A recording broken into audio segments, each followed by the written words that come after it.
All right, go for it. There we go. All right. Still professional streamers. We did it. We got there. Yay! Thank you, Sparkle. Thank you for the Prime. 1992 space movie. What do you mean? What's 1992 space movie? Oh shit, Tony, we still have heat maps on. I'm gonna click my own face. Do it. Wait, how do I? What the fuck? Is it working?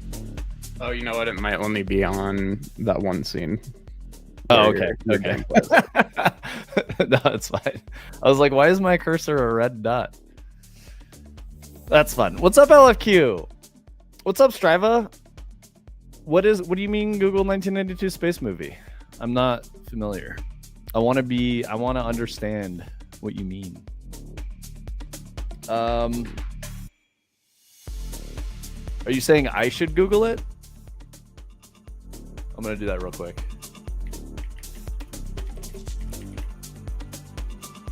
Oh boy, don't Google that.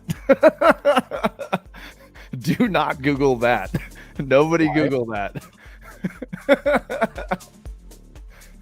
You're crazy, Striva. Holy shit. Do not Google that. Oh my god. I can't believe you made me say that out loud. Bro, you got me. That's fucked up. I hope y'all are doing good today. LFQ Googled it. He just went, geez. I hope you guys are doing good today. You guys are a little wild. Today's a weird day out in the world. Humanity is being strange today. I think so. We got a little bit of news to talk about. Obviously, like I was super hyped last week about Marathon Alpha. I was trying to get in there and all that stuff. Talking to some people, seeing if I can grease the wheels a little bit. As it stands, I have registered for the alpha like 3 or 4 times and still not got an invite. So we don't know how that's going to go. Hopefully I can tell you guys what my opinions are on it, but we may have to wait until like open beta or something, and then I'll be able to tell you guys.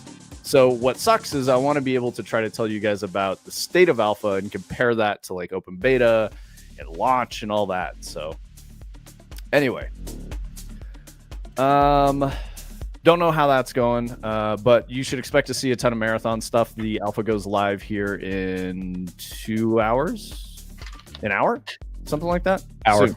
Yep. Soon. So if you guys have seen anyone over the weekend streaming the alpha, it's just bait. But yeah, today it'll be out and out in the wild. One of the cool things that I was reading is that Bungie decided to lift all of the NDA and other stuff, basically like any embargo. So everyone who's in the alpha is able to stream it, talk about it, share their thoughts. That's cool. I think that's pretty brave. But I think it speaks a lot to the confidence that Bungie has, or at least the Marathon team has, in the game that they made. So that's raising my excitement a little bit and lowering my skepticism a little bit, but we still have to wait and see. We don't know how it's going to be. Boom, we love it when you're here. I'm glad you've brought your soda and popcorn. Yeah, everyone's crazy out here today. The world is a strange and crazy place. Had a horrible time running some errands before stream this morning, just out on public roads. Well, everybody's here this morning. Yo, what's up, Omni? Yeah, I don't. Do you guys do any morning commute stuff? Because like, obviously I don't. I work from home. I'm at home. I've been working from home since like 2020. So I've been just at my house for 5 years, not having to really leave for anything. Had to run out and do some errands before stream this morning, and it was just insanity on the roads. Tony was telling me the same thing because he's been working from home for a very long time too, and he had to run out and do some stuff. And he's like, "Dude, I don't know what's going on with people nowadays, but wherever you guys are you noticing? Yeah, are you guys noticing that like people are more crazy recently? Like, I feel like I haven't had to do a morning commute in like decades. Well, no, that's not true. When I was working at Bungie, I did have to do morning commute, but my goal to avoid the craziness, most of the commuter traffic was like Microsoft and tech traffic, and the Microsoft tech traffic was from like 10 a.m. It was like a block of time at like 9 to 10 or like something like that. And then in the evening, it was like 6 to 7. So instead of like 8 to 5 or, 8 o'clock and 5 o'clock, which were like normal commute hours, it was the tech schedule. So it shifted a little bit. So I just went in at like 8 and that was fine. Colorado drivers were always road ragey when I lived there. I got rear-ended on my motorcycle, got turned into by a lady who hit and ran, and I was on my bicycle. Yeah. I mean, I believe that. Also, why were you riding your bicycle in the street?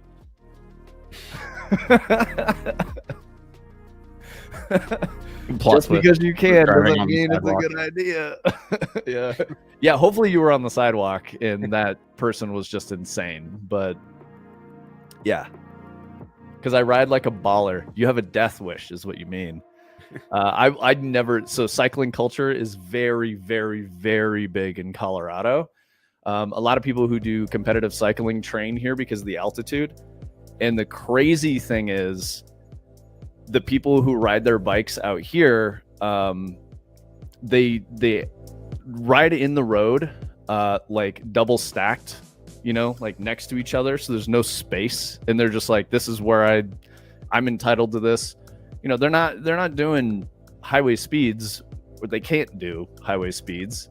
So doing like 20, 30 miles an hour in like 45, 50 mile per hour zones with cars, busy traffic. It's crazy. Oh, yeah. In Europe, especially like Northeast Europe, in your area, LFQ, you have much more, like bicycles make a lot more sense, especially in that part of the world, because the cities are much smaller, the streets are much more narrow. It can be much more of a pain in the ass to just drive a car. And I guess what I'm saying about Colorado is we're not a super dense urban environment like that. Everything's really spread out and everything is more car centric. So trying to force like a pro cycling agenda is weird. For real, I was in the bike lane. Yeah, I mean, dude, there was a professional cyclist that got smoked by a lady who was morning commute. She was I think she was like a bartender or something like that. So she got off of work at like 2 a.m. and then went over to her friend's house, drank a bit, didn't sleep that night after working a full shift at her bar, restaurant, wherever she worked, and then was driving home at like 7 a.m. and then I guess her, whatever the case is against her, because I don't know all the details, but they were saying that she like fell asleep at the wheel and went across traffic. Like there's eyewitnesses that say that this happened, and she hit a dude who was cycling. But she hit this dude at like 65 miles an hour. So like when I think about that, I'm like, well, why was the guy cycling on a highway? Like, I mean, we're talking about Boulder, Colorado here. Yeah, and that just seems like a wildly unnecessary risk. Oh, the other thing about Boulder is that there is a contiguous system of bike trails that are not on the road that you can go all the way from Boulder to Denver. That's like 40 miles. You can go all the way on fully like purpose-built specific bike paths. You do not ever have to get onto a major road, but people still get on the highway on their bicycles. I really don't get it. 175,000 people die in India's roads every year. Yeah, I mean, India's got other problems. There's a lot of people there, bro. Like, there's a lot of people in India, and their traffic laws are pretty loose from what I understand. So they just kind of make it work. They don't really obey like traffic lights or anything like that. They just kind of drive around people. If like you need to cross the street, you just get in the street, from what I understand. We ride Segway GT2 electric scooters around here, and it's awesome. I don't like that at all. I do not like that at all. I hope, Omni, that you stay out of the road on a scooter. I wish more city areas would create dedicated bike scooter pass bridges that could take you anywhere without being by cars. I agree with that. I'm all for getting cyclists off of the road and creating a system for them to be, you know, safer and like doing their own thing. I totally get that. I'm not anti-cycling culture. I'm anti like the roads belong to everyone. That's crazy. The roads are for cars, especially in the United States. People taking their bicycles on the highway have a death wish. Yes, they do. That's the weird thing, is that they're like very confrontational about it too. They're like, I deserve to be on this road. And it's like, but why? Like, what? I don't understand the game they're playing, you know? Like, cars nowadays are super heavy. We don't really make light vehicles anymore. Even like a smaller car weighs over a ton. Like, you're never gonna win in that situation. Like, you're just creating a situation that is just highly risky, that you are maimed or, you know, forever sleep. So I just don't get that.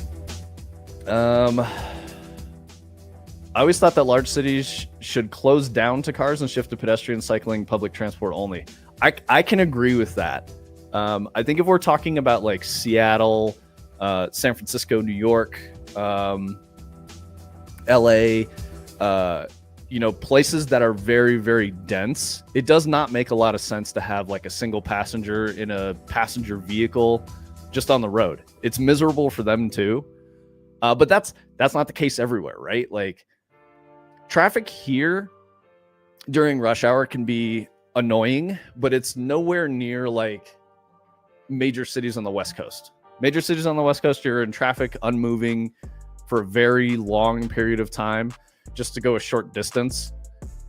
It's just not like that in Colorado, but we have this, you know, agenda of like, we must make like, I think it might be Boulder County or city, because of the guy that got, you know, hit by a car on the highway. They're proposing legislature that all cars in Colorado by like 2030 or 2035 must have predictive braking systems. So like that can identify a pedestrian or a cyclist and prevent the driver from hitting them using like electronic systems. Think about the cost of that and how that turns into like, you can't own a car that doesn't have that system. So they're forcing cars out in a place that is isolated. Like, there's a large amount of open space between like the city of Boulder and everything else around it. So it doesn't make any sense. You're going to have to like cycle into and out of Boulder. I just don't understand what they're trying to say. I actually kind of like that law. It could definitely save lives until they have to make the trolley car decision. I don't think that's a smart choice, man. If you have to put these predictive braking systems into a car, they're very expensive. Maintaining them is very expensive. They're not all the same quality. But like, you couldn't buy a cheap vehicle that doesn't have that anymore. And cheap vehicles that like, cheap becomes much more expensive. We already have a ridiculous situation with the cost of cars anyway. So let's see. In Hyperskate, sorry. If you can travel around on mountains, what are you doing at the edge of the map since terrain isn't a barrier? Invisible walls, teleport death. So there's a lot of stuff that we have design plans for the edge of the world. I don't necessarily want to get into specifically because there's somewhat of a spoiler. But think about the solutions for that and how that ties into a cohesive player experience and how we would not make you aware. So I always talk about this a lot on stream. Good game design keeps you in the game itself. And anytime you hit that invisible barrier, you go to the edge of the world, it reminds you you're in a game. So we have things that we're building that we're trying to mitigate those problems without just putting up an invisible wall. Yeah, and exactly. Like we've been thinking about this for a long time. This is like at least a 6-month long conversation. So there's several ways that we want to do this. Yeah, it'll be good. Boom. That's I don't want to say anything. Boom, you're not far off there. I know you were a little bit Kappa in there, like Pac-Man. But yeah, I mean, we've got a lot of ideas. Don't worry about it. We don't want to make you experience like invisible wall, like, oh shit, I can't go over there. That sucks. So this is a very big consideration. I'm really glad you asked that question, sir. I think if you were gonna do that, you would have to have like your playable area here, and then you would have like a fake copy here and here and here, so that it looked like it kept going. But then as soon as you got to the edge, it would just teleport you back over here. And I don't know how you'd be able to do it seamlessly enough that like exactly what you were seeing here is what you started seeing here again. That's how you would have to pull that off. But I think theoretically it's possible. Or you just like spawn another iteration infinitely and like delete the ones behind it, maybe something like that. But it'd be fun. Omni says, go all Hunger Games. When you get to the wall, a poison cloud chases you until you get back to the center. Nah, I don't like that. That's the reason I don't like that, Omni, is because it's the same solution as an invisible wall, but more punishing because you're killing the player if they like ignore it. Add heavy fog in the edges to mask anything that might look weird. Yo. I also don't like that either because I think that's like that's the same shit, you know. We have some what I think are clever ideas. So yeah, we want to keep you in the idea and the space that you can just kind of go wherever you want and keep having a good time. So we've got a lot of ideas around that, and we're actively trying to solve them. You know, Adder's been helping Tony with some technical constraints. I'm trying to consider different design options for how we would solve that issue.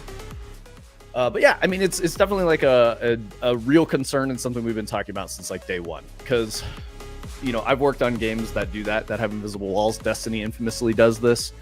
And I say infamously because in Halo, it was kind of a thing to like get out of environment and go over those. I think I've talked about it on stream before. We called them nut blockers and, you know, player containment and stuff like that. And then they changed the name of nut blocker to PP blocker, which is player pill blocker, but it's the same thing. It blocks your PP, you know, whatever. Add environmental barriers that lead to specific areas that portal to the other side of the map. That's more in line with the stuff that we're thinking, Boom. So yeah, you're on it. A giant pinball bumper that flings you back into the middle. That'd be pretty funny, actually. That sounds like a cool way to solve certain things. I like that idea. There's probably a way that could work. The consideration though is comfort in VR. If you get yeeted in a direction you're not intending to go, it might make you immediately motion sick. Yep. Landar says, did you guys catch the technical details about Oblivion remaster? It sounds like they're using original assets and remapping the UE5 at runtime or something. Yes, we were talking about that yesterday in a bunch of DMs and stuff and conversations we're having. Tony, did you? I wasn't really following, but I think you kind of know a little bit. Yeah, it's pretty much what you said. From our understanding, a majority of the effort in the remaster went into art and assets, and apparently the install size went from 6 gigs to 120 gigs. So that shows you how much more high fidelity the assets are, I guess. But the core logic system is the actual original code base from the original game. It does have some changes and improvements to, I believe, the leveling system and the combat system and a few other things that are different from the original code. But for the most part, I guess all of the dialogue and for a lot of the functionality is just kind of that existing code base running under the hood and then piping all of the logic into Unreal for sound and visuals is what they said. So that's very similar to what Ninja Gaiden 2 Black was doing, as well as there's a couple other ones historically that they've talked about, like I don't know if anybody here can remember what some of the other notable ones that have done that are. help me out. But I think about quite a few. Striva was saying, isn't that basically what D2R did? I think the D2R and Master Chief collections, where you could like toggle They graphics and stuff, hand that's wrote different. that. Yeah, that's engine different. themselves, I believe. Yeah, it's not Unreal. Yeah. So what's cool about this Unreal thing is people just figured out like, so we talk about how cool Unreal is all the time. It's because it's an incredibly powerful tool, and it's so powerful that people just figured out, hey, if you do a couple of things, you can make Unreal do this thing it wasn't necessarily intended to do, which is what these remasters are doing. I think that's really cool. Hey, what's up, it's not even Tommy? like what Unreal wasn't intended to do. It's like just making Unreal do what it does, but kind of from controlling it from the outside to some extent. But it's not even that, though, because my understanding in a lot of these cases is that they actually take the original game executable and they wrap it into a plugin and they put it inside of Unreal. And so it's not necessarily controlling it from the outside. It's like they just have kind of created, they've taken their original game and they've told it to just like send all of the signals out that it would send normally to their old rendering engine, and instead it pipes it into Unreal, and then Unreal takes over from there. If you think about how crazy that is, that's testament to how good Unreal is. The way Epic built the tool and how plugins work to make it like sort of infinitely expandable in functionality. It goes to, I'm struggling with some words. I think the interesting thing is that the people who figured this shit out are Unreal experts, and they understood. They were like, wait a minute, if I could build this thing over here and then make it work in Unreal via the plugin architecture stuff, they're like, what else could I do with it? And they figured out, they're like, holy shit, we can just push this into, rendering, and we can hook into that. So that's what they're doing. Very different from Master Chief Collection D2R.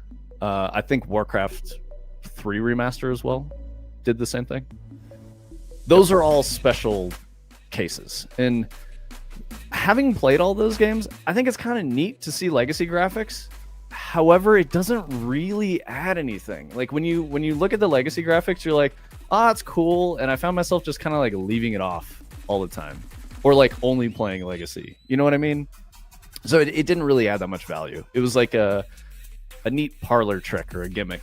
It seems like there's got to be an eventual reality, like with AI and stuff, where there's, I guess, just like a time where you take in a game and you decompile it using AI, and then you're able to like feed it into some system like this, and then it just is like, what graphics API do you want to render this with, or something like that. And I could see them kind of making it so you could really apply this to kind of like any game running any code base to some extent. But it sounds kind of similar to what they've talked about Valve supposedly doing with the Deckard, where I've heard this tagline before about how like you can play any game in 3D in VR that's on Steam somehow in like a VR theater mode, and it'll make it like stereoscopic and have depth somehow.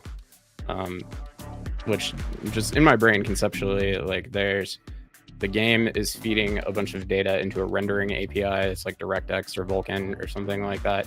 There's no reason that you couldn't take that data before it gets rendered onto the screen and manipulate it in some way to make it look 3D if you could figure out a smart way to do that. So I say all of this just to say that we might start seeing, DIY ways of kind of doing exactly what they're doing with these remasters at some point. I don't think we're quite there yet, but I can see it coming. Tom McGee says Daggerfall gets no love. LFQ, I think, makes a salient point of Daggerfall and Arena would need a completely new design because those games just kind of don't make sense anymore. Yeah, I agree with that. Also, Brightside says, good morning, everyone.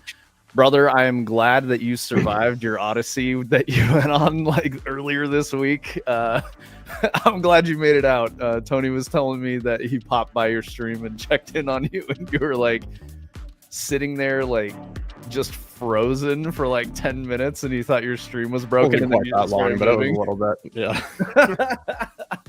No, it was a good time. That's awesome, man. I'm glad you made it through that. Waiting for a KOTOR remaster then. So Striva, I think like we talked about this before. Yeah, and visuals aside, I think visuals would definitely help KOTOR a lot, but I think the gameplay systems were what turned me off the most. If they did it, if they did KOTOR with like Mass Effect 2 or 3, I liked both in the way that worked. That's just a new video game then. Exactly. It's just a completely different game. I think the combat systems for KOTOR were one of the things that turned me off. I didn't like the like pause, unpause, you know, you could just let it rip if you wanted to. And I think Mass Effect did that a little bit better. The first one kind of worked that way.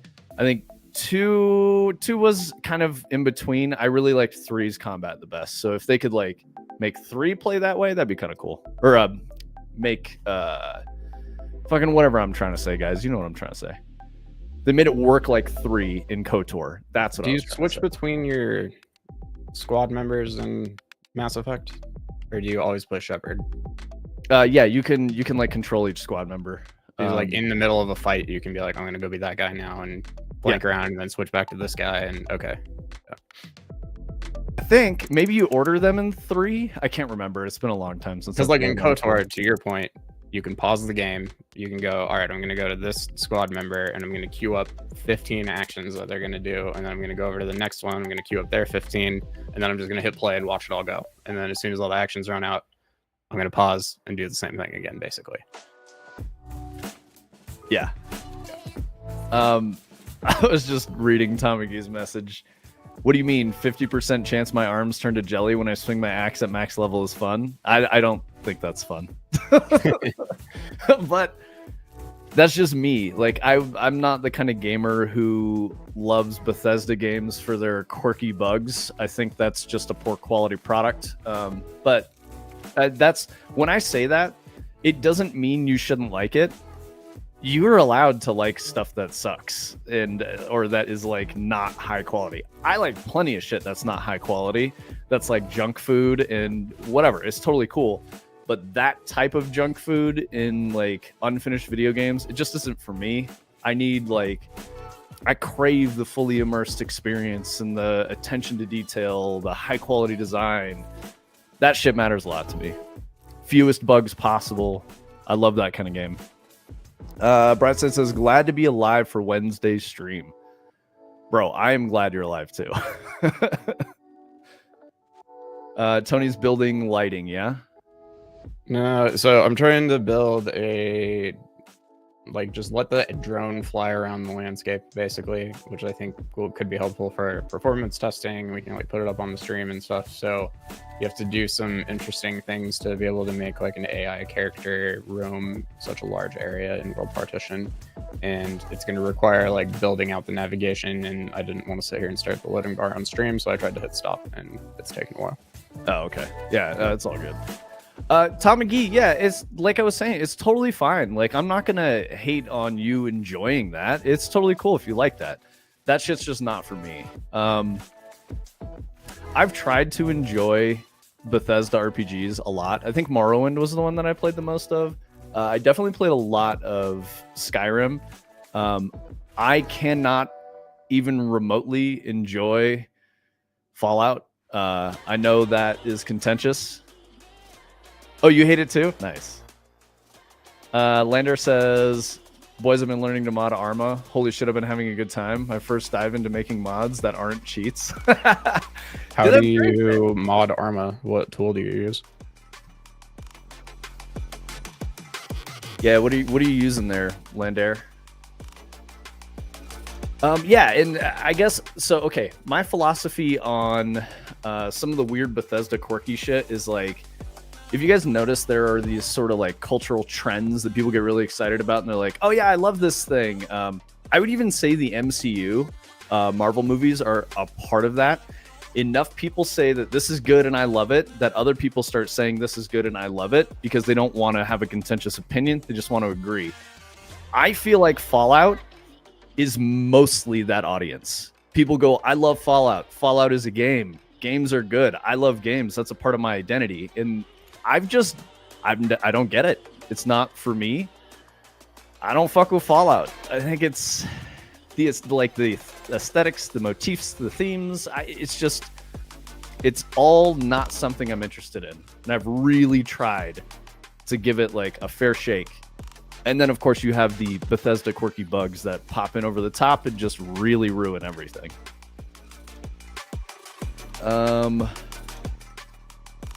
I learned Unreal from modding Session, purely trying to make maps. All right, Lander says they have custom tools, so like UGC tools for making mods. Cool.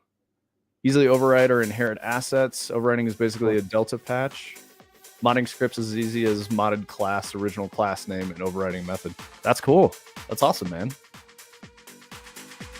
So is it like a whole like GUI tool like Unreal where you can see the level and all of that, or are you just kind of editing text files?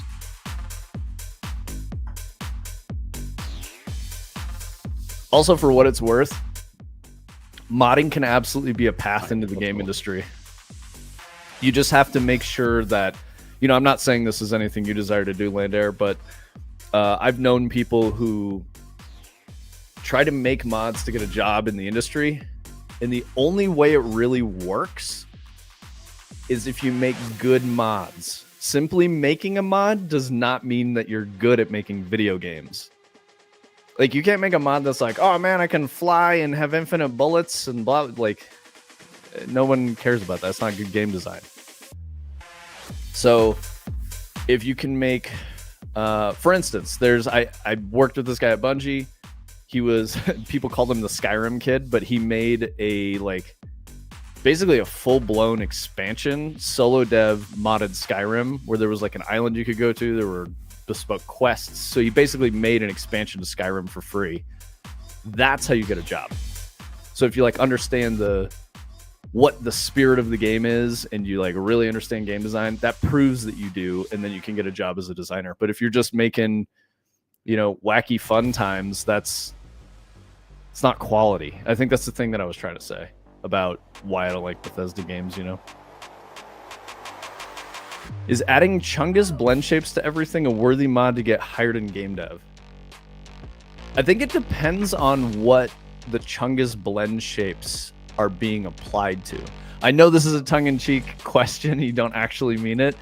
But I think that there's probably high quality Chungus blend shapes. Yeah, yeah. If the Chungus blend shape like works in the game and you've like implemented it well and it's well thought out, absolutely you could do that. Like if you made, you know, Quirk Chungus mod for X game and it like fully fits in everything and it kind of fundamentally changes the game to play a different way, but it still stands on its own. Yeah, you could totally do that. You're going to have a little bit of a harder time arguing your case about how you know game design, you know, to get hired somewhere. But yeah. Let's see. Poor guy who'd been working on an Oblivion mod for Skyrim for over a decade. Oh, yeah. So we talked about, or no, we didn't talk about it yet. That was an article I saw. Instead of forcing them to shut that down, Bethesda, you know, I guess good guy Bethesda, good guy Todd Howard, gave them, or him, whoever, they gave those people free keys for Oblivion Remastered. So like, hey, we really appreciate what you did. We realize that us releasing this probably killed your mod, so please just go enjoy the game that we made instead. So I think that's kind of neat. Let's see. With Session Skate Sim, a group of modders called Team Emu ended up being hired by Creature Studios because the maps they made were so class. Yes. That's exactly what I'm saying, Tommy Gee. There's a lot of famous cases of like Counter-Strike. Fucking A. That's a really good example. Counter-Strike is purely a mod for Half-Life, and they got a studio out of it. So like Turtle Rock was because of Counter-Strike. I think it was Turtle Rock. Anyway, yeah, so there's ways to do it.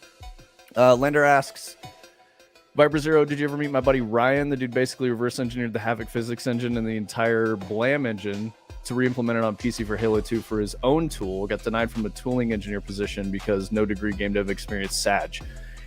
Yeah. As with everything that I've said, a lot of the way you get hired at a place is who you know. So that's unfortunate. I mean, I referred Tony to a position with a conversation I had with one of the co-founders of the studio, who was really excited to meet Tony. Tony went through a whole interview loop. They told him his math was bad, and then he wrote physics for our games. So that dude was fucking wrong in many ways. Tony fucking knows what he's doing. So like, it was very weird. He was like, yeah, man, no, this is great. I'd love to meet him. And then he just kind of like flipped and was like, nah, fuck this. I'm not doing this. And I was like, they tried to act like the job requirements were like shifting bits in memory and stuff. And since I wasn't able to do that, I wasn't going to be able to work there. And I guarantee not a single person in that entire company ever had to do that once. But yep, whatever. That was a weird place. You know, yep. I'm glad I'm not there anymore. Striva says so worth it. I don't know how to pronounce that, Tommy. Pietrus? Pietrus. I don't know, whatever. Pietrus Skate Park was the map that got them the job. That's really cool. Brightside, okay, hear me out. Chungus mod for a game like Schedule 1. Exactly, dude. That's fucking it. That's fucking it. There you go, Boom. Go Chungus mod Schedule 1. That's your fucking genius idea right there. Has anyone played the remake yet? Is it any good? No. Anna! Yes, we were just talking about the Skyblivion thing and how instead of being, you know, because Bethesda released the Oblivion remaster, it kind of killed Skyblivion, or it's likely to kill Skyblivion. So they gave keys to the team. I mean, that's more of like a consolation prize. You could even see that not being a good thing, and it's more like, haha, we fucking ruined you. Here, go play our game instead because we're better than you are at it. So who knows? It seems like it could be good, could be bad. We don't know. Let's see. How's the leveling? Still broken like the original? No idea. No, there's a new leveling system. Yeah, Dota was originally a mod for StarCraft, the first one, and then it gained popularity with the Warcraft 3 mod community, and that's where Dota was. It was Defense of the Ancients, and the Ancients were the big Night Elf tree buildings, and that's how we got MOBAs.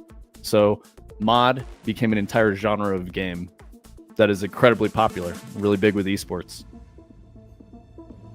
Okay, so I hadn't looked at the Steam page for the Oblivion remaster. It's €55. Yeah, it's 55 US or 50 USD for us. Yep, new game price for old game. Oh, I didn't know that they had a leveling system overhauled, Tony. That's cool. Leveling and combat apparently are both new. Boom is taking notes. Boom is planning the Schedule 1 mod. I fucking love it. Nice. I don't want to pay the price, but I want it.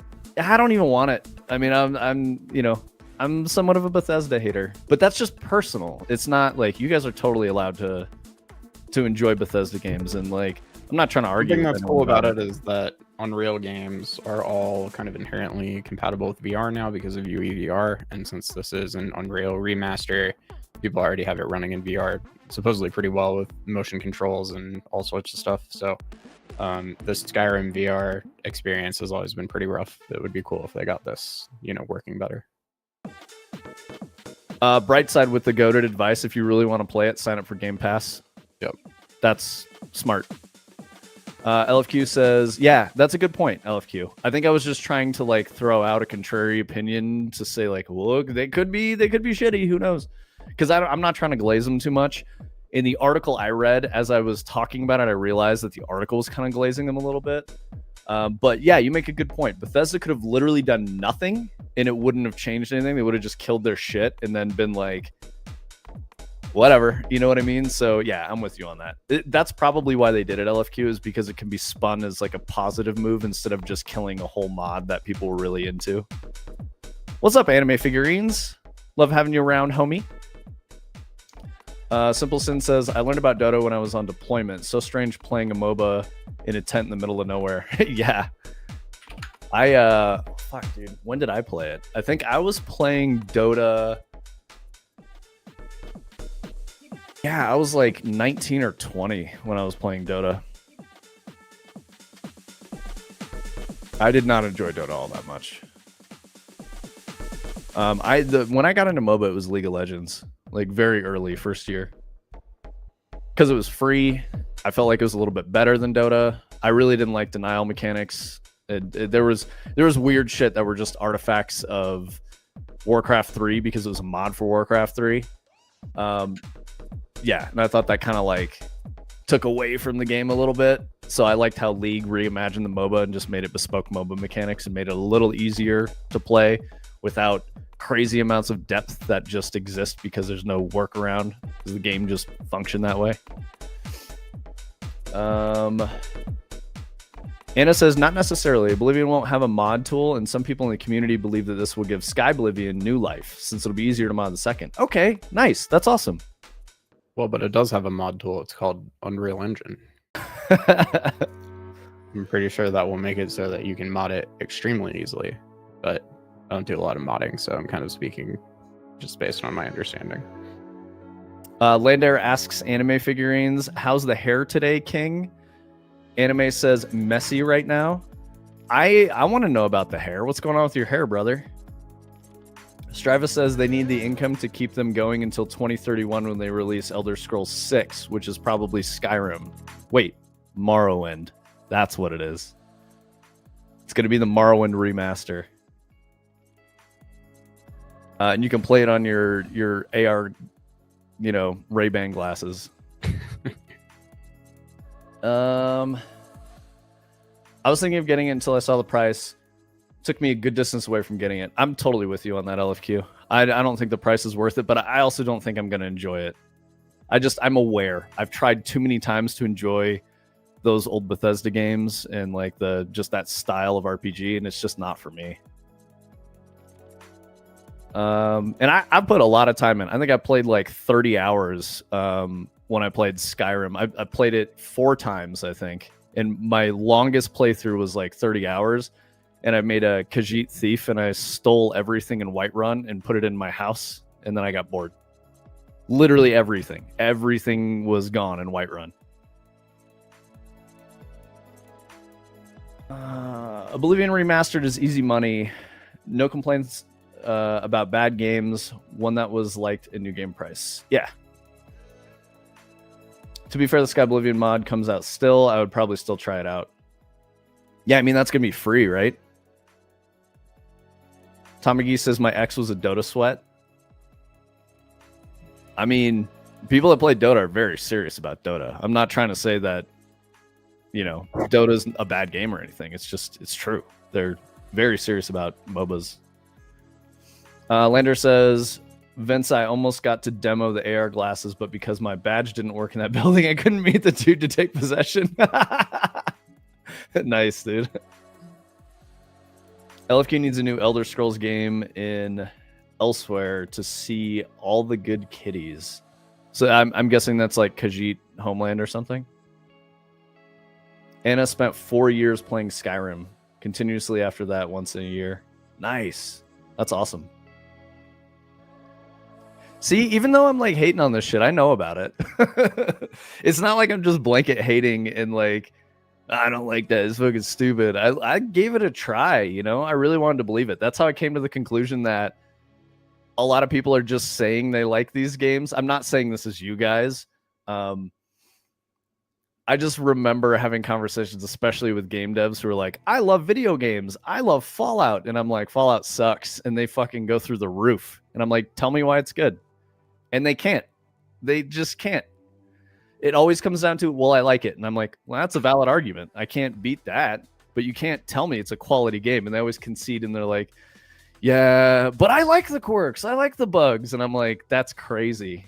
Like, I get what you're saying, but that's crazy mental gymnastics. So I don't know. I'm not fucking with that. New Vegas is a different story. I never played New Vegas, and that was made by Obsidian. Thank you. Oblivion was in my head, and I'm like, it's not Oblivion. That's the fucking game. Yeah, Obsidian. Totally. I think that's really valid. People have agreed with me for my like Bethesda game takes, and they're like, that's why you got to play New Vegas. It's really good.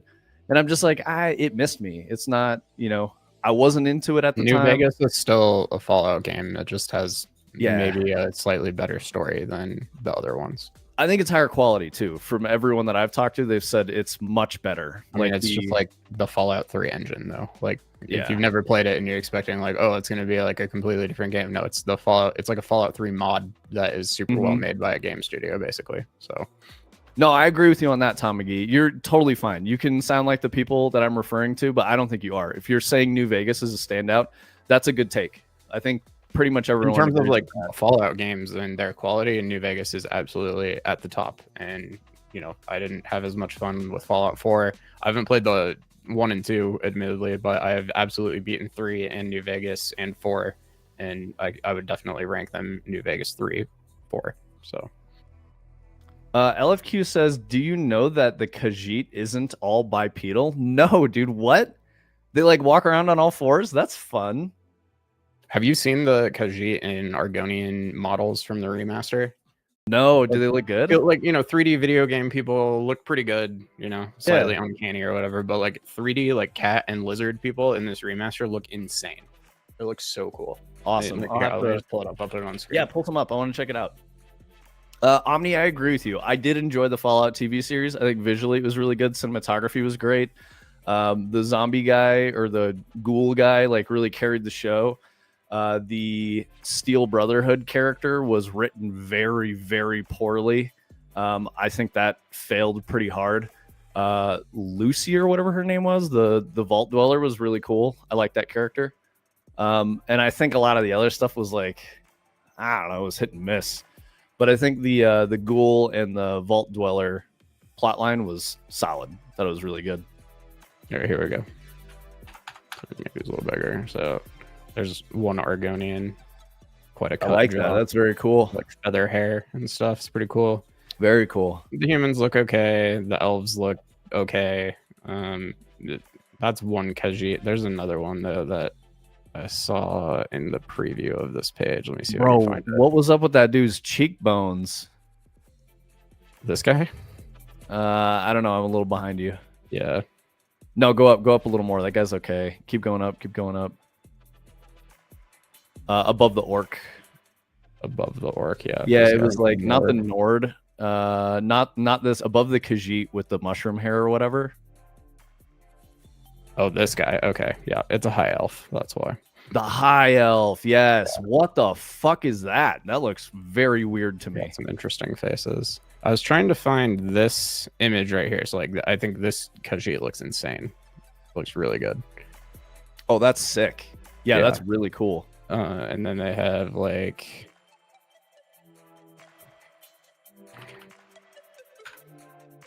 Simple Sin says he's still blown away by the fact that she's the voice actor. Are you talking about Lucy from Fallout? Is it Lucy? Am I saying that right? Like, I can't even remember her fucking name. I think so. The Dunmer. Yeah. Is there any like? Do you have dwarves anywhere, Tony, that you can show? I don't think they have dwarves. Dunmer or dwarves? Everyone's saying aren't Dunmer dark elves? Oh, they're dark elves. My bad, guys. See, this is me like being ignorant of the whole Elder Scrolls universe. My bad. Thank you, Anna. Yeah. So dwarves are all gone. Yeah. Okay. Dark elf, also known as Dunmer. There you go.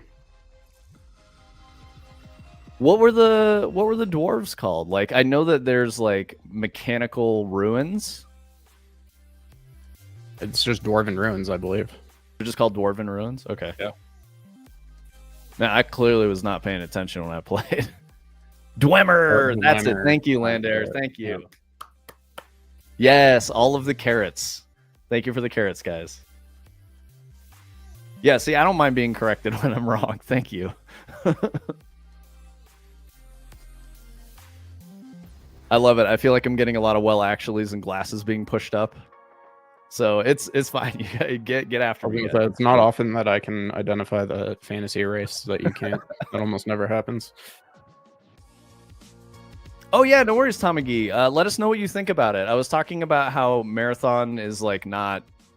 I didn't get in, and I was like looking at a bunch of stuff.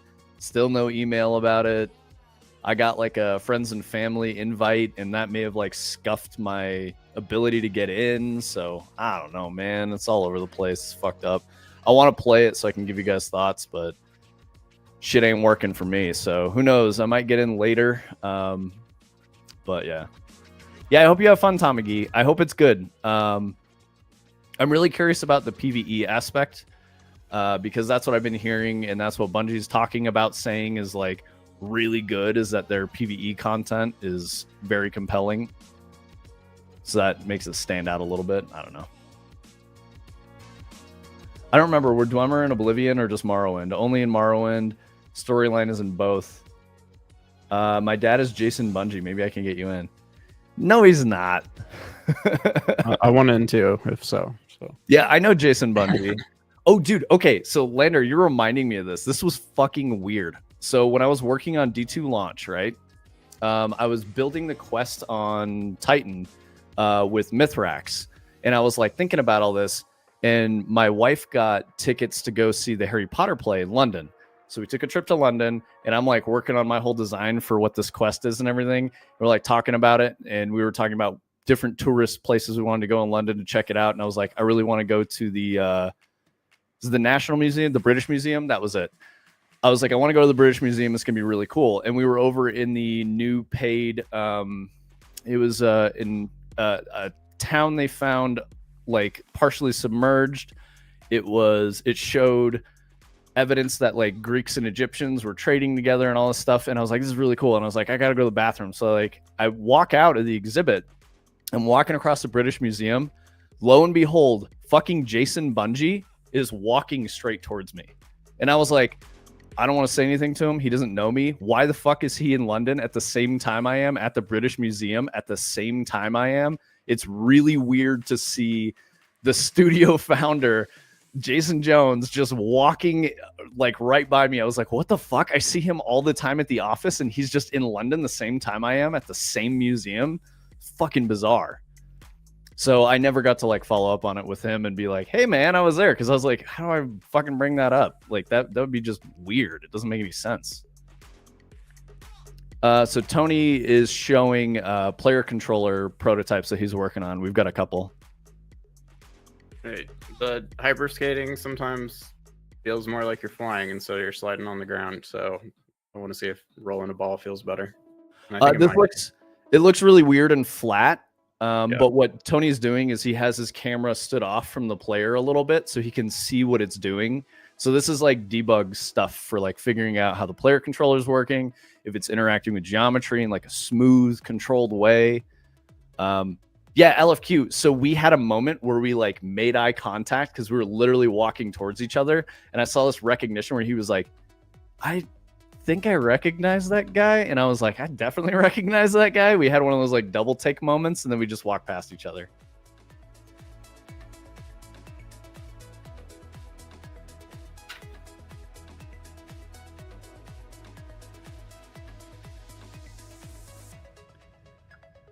So yeah, hyperskate stuff is very cool. We've got some new people who've hopped in to help us out on some things. We've got some new content coming for socials, which is really good. We were picking up a little more momentum again, so it's really nice. We slowed down a bit after the holidays at the end of the year and the beginning of the new year, but things are picking back up for us, which is really, really cool. It's very hard to do this whole making a game on your own with a very small team thing, so really appreciate everyone who's helping us out. You guys are awesome. Yeah, LFQ, I did consider that, but I was like, I had to go to the bathroom, man. So I was like, I don't want to get trapped in a conversation and be like, hey, dude, I really got to go. So yeah, I was just like, fuck, what do I do? Nah, never mind. It's fine. But I had this like really weird moment, you know, because I'm like, what does this fucking mean? Who knows? It didn't mean anything. Life just be like that. Yeah, hey Jason, you want to go to the bathroom? That would have been so weird.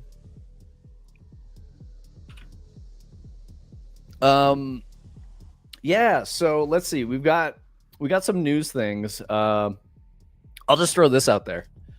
Rod Ferguson popping off again, talking about how I want to bring Diablo 4 to the Switch too, but Nintendo needs to figure out their live service stuff because they're a mess. I think that's the pot calling the kettle black.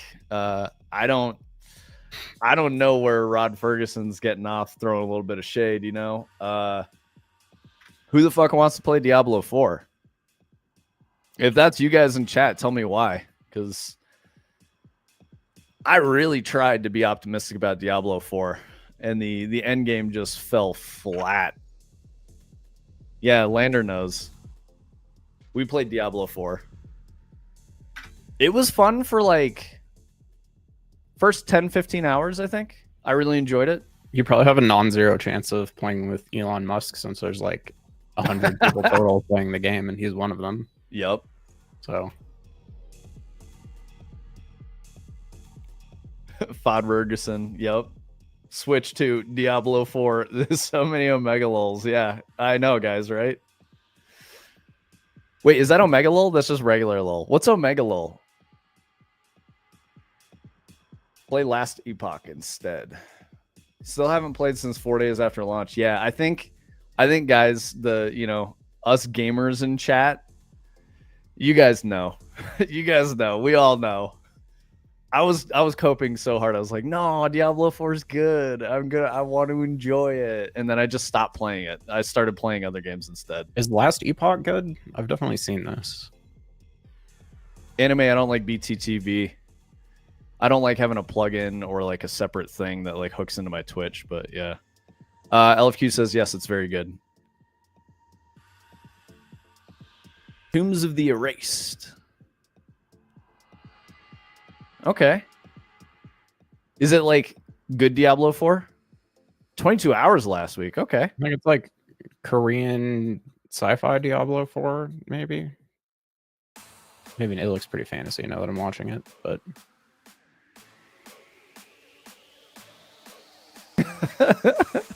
like I thought this was free to play. Maybe I'm thinking of a different game, but I mean, Lander, you can make fun of me and call me a boomer for not using BTTV, but I've known it's existed for a very, very long time, like over a decade, and just never used it. I just didn't want to. Perfect middle ground if you love Diablo 2 and 3 and hate MMO FOMO elements in the modern ARPG genre. Oh, yeah. The working guide for me, it's impossible to track radical changes in the PoE2 meta and be excited with Diablo 4's MMO stuff and constant silly endgame grind. Last Epoch feels like a game, not like a second job. I mean, that's a pretty good review. All right. Oh, no, bro. That's not. Don't say I'm like sharing opinions with that guy, man. That's what happens when it's mid as fuck, Brightside. Yeah. Yeah. Simpleson says, I got so bored with Diablo 4, finished the first season, but the repetition was too boring for me. Yes, exactly. I think that's what we're all saying. Didn't feel like there was any endgame content. Yeah, that's exactly how we all feel. Almost like swindled, right? Like that was one of those $80 games that was just like, why the fuck? What the fuck, guys? It's a classic quote from before his name was run through the dirt, so it's okay. All right. Thank you. I just don't want to be like, I'm not trying to get canceled here, guys. I know I have some controversial opinions that might piss people off on occasion, and I'm just trying to be interesting and real. So, I'm not like saying it for, the sake of controversy or contention. It's just, I'm the type of person who like my phone is always on like perma silent. No vibration, no noise. I look at it like probably once every 2 hours or something like that. Cancel me for never completing Oblivion. I'm okay with that. Because I got receipts. There are plenty of games that I've played that are hardcore gamer games that, I put tons of hours into and got all the achievements or most of them. I'm not really an achievement hunter type. I usually just try to beat games on hard difficulties and kind of let it sit there. I think some achievements are a little crazy where it's like, hey, you got to spend, 25, 30 hours just doing this one thing because there's RNG for it. I'm pretty sure I 100% at Halo 3. I can't tell you definitively if I did. But yeah, Halo's the Halo games, especially the Bungie Halo games, are some of the ones that I 100%ed for sure. Got all the skulls and shit. Striva, bro, no. I hope you got a laugh out of that when you saw my reaction, going like, "Wait, what? Oh shit! Don't Google that." Halo 3 map tier list. Okay, I have to say, I could do that for Halo 2, because Lockout is like my favorite competitive map. Lockout was just insane. It was so good. So like, I guess that's where I sit, is Lockout is probably the best Halo map ever made, especially for competitive play. Here, let me pull up, because I'm not in a mental space where I can just like recount all the names of the Halo 3 maps, so I'm gonna look real quick.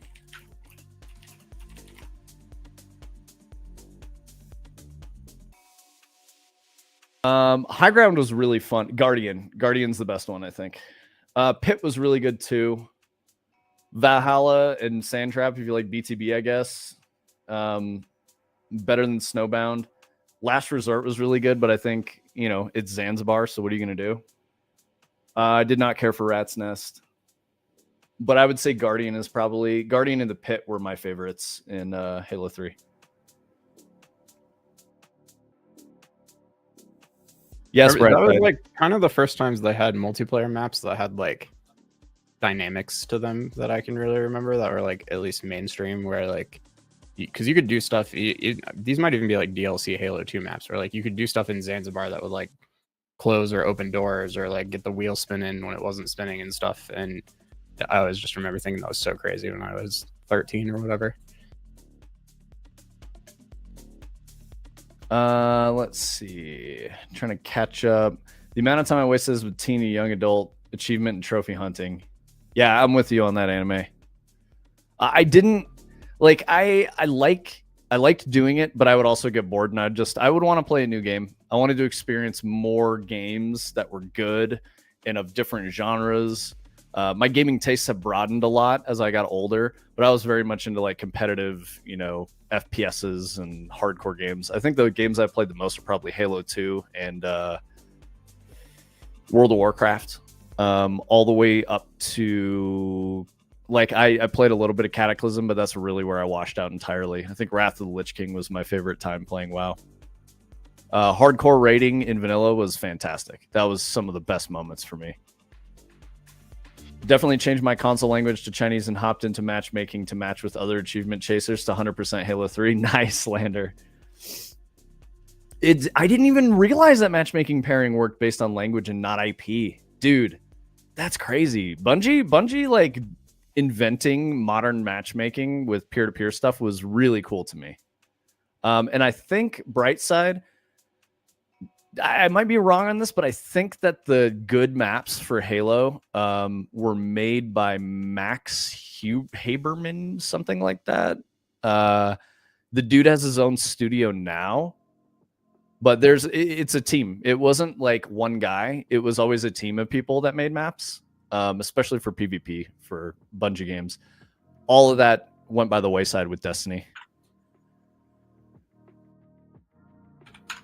But like when I started at Bungie, I would be in PvP playtests. It was a completely different team. There was like a PvP sandbox playtest, and those guys were checking like weapons and skills and stuff like that.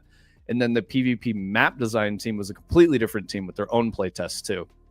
So I went into both of those. Max Hugh, go get that paper. Yeah, Max has got. I actually interviewed with Max post Bungie. I talked to the recruiter, and the recruiter was like, "You're a very interesting person. I've never had a, you know, I was me. I'm who you guys see on stream." And she was like, "You sound a lot like Max. I want you to meet him." And we had a really good interview, but, you know, she was like, "Unfortunately, like we're gonna go with another candidate. But you had a really good interview process. We want to stay in touch." And I haven't heard from them. You know, it's been like 4 years now, maybe more. 5 years? I don't know. It's been some time. Halo 3 legitimately has so many good fucking maps. Yes. I think I already read that. Anna says, is Bethesda's game ever going to be finished? Took me 2 years to kill Alduin because I kept getting sidetracked and wander a lot. I don't know. Oh, is a Bethesda's game ever to be finished? Yes, I see what you mean. Because there's like so much stuff to do. Yeah, I think that's what I don't like about them. I like directed linear experiences, and I find that if I have to come up with the gameplay myself, I get really bored. So a true like sandbox, you can do whatever you want. I don't have a good time because I'm there to experience someone else's story, someone else's vision that they've created, and that, you know, we talk about this with like books a lot, or movies or other forms of entertainment. I really enjoy a cohesive, like, someone has brought me into their universe and taught me things and made me think about the world differently. That's what I play games for. So if I'm doing a game that is, or if I'm playing a game that's like very specifically intended for me to make my own moments, I get bored and I don't want to do it anymore. Anime says, dude, I have over 100 plus platinum trophies on my PS account. Wish I had that insight. He's responding to me saying that I legit remember having a weird existential crisis in senior year of high school about how achievement hunting would mean nothing to me in 5 years. Yep. Because I was like obsessed with it in like the 360 era, and then they added achievements to like World of Warcraft right around then too, to like kind of chase that hype, and I was very into it. And then I just remember like one day just being like, this is dumb, and I haven't really cared since. There's only a handful of games that I really enjoyed 100%ing, and it was like Ninja Gaiden, the original, and Armored Core. Risk of Rain, Vampire Survivors, those are like the two I can think of. Yeah, Armored Core 3 or 4, one of those. It was 4.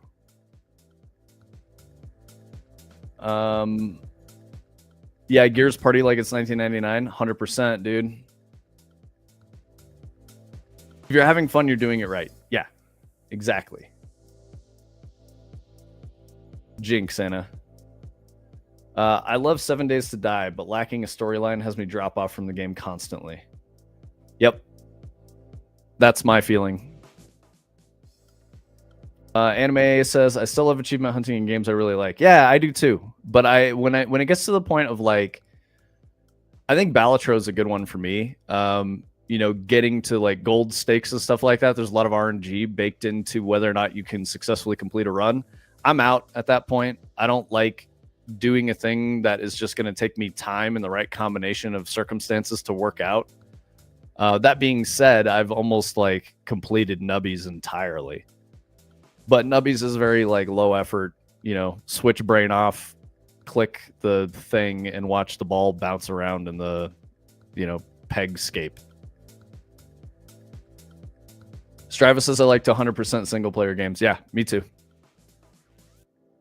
I went hard in Elden Ring to get the platinum. Yeah, I didn't even care about getting the platinum in that. I enjoyed beating the game in my own way, and that was it for me. And I'm good. I think I still haven't killed Radon in Shadow, but that's all I've got left. Not that I'm like, cool, I did it. I'm just like, I don't know. I kind of want to play other stuff. Yeah, I really want to play Marathon right now, and that's kind of like my biggest thing that I really like want to play and check out. I was playing some Tarkov last night. That was pretty fun. Played with Tony and Simple Sins. We had a good time. It was fun.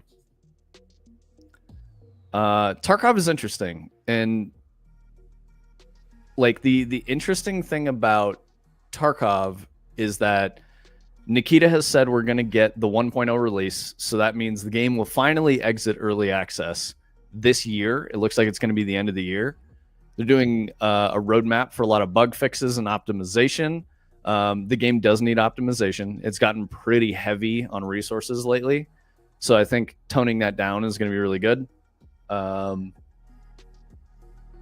Anime says Marathon is at capacity. Server slammed like a Destiny launch. Yep. So here's one of the things that I was talking to Tony about. This is interesting.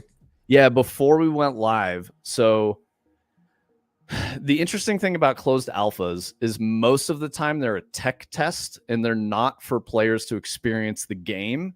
It's for the studio to prepare for a smooth launch. So what they're going to do is put in a load of like these are arbitrary numbers.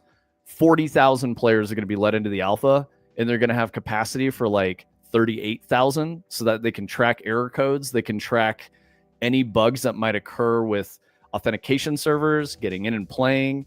They're intentionally doing this, and it's going to be a bad experience because you guys are essentially QAing at a scale that they can't do internally because there's not 40,000 people that work at the studio working on the game.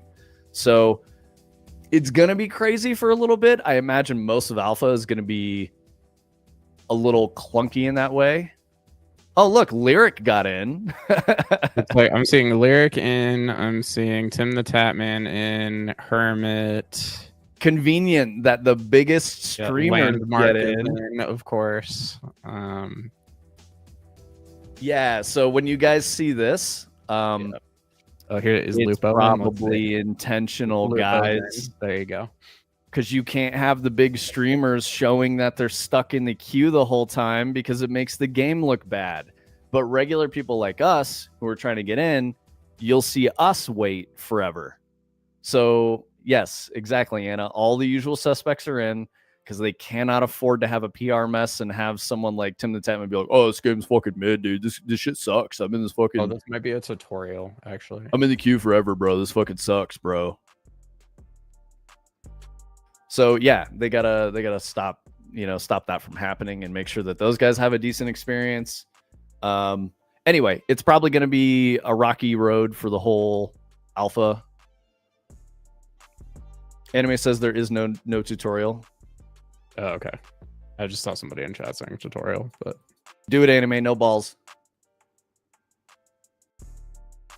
Literally just a screen saying 1 moment, please.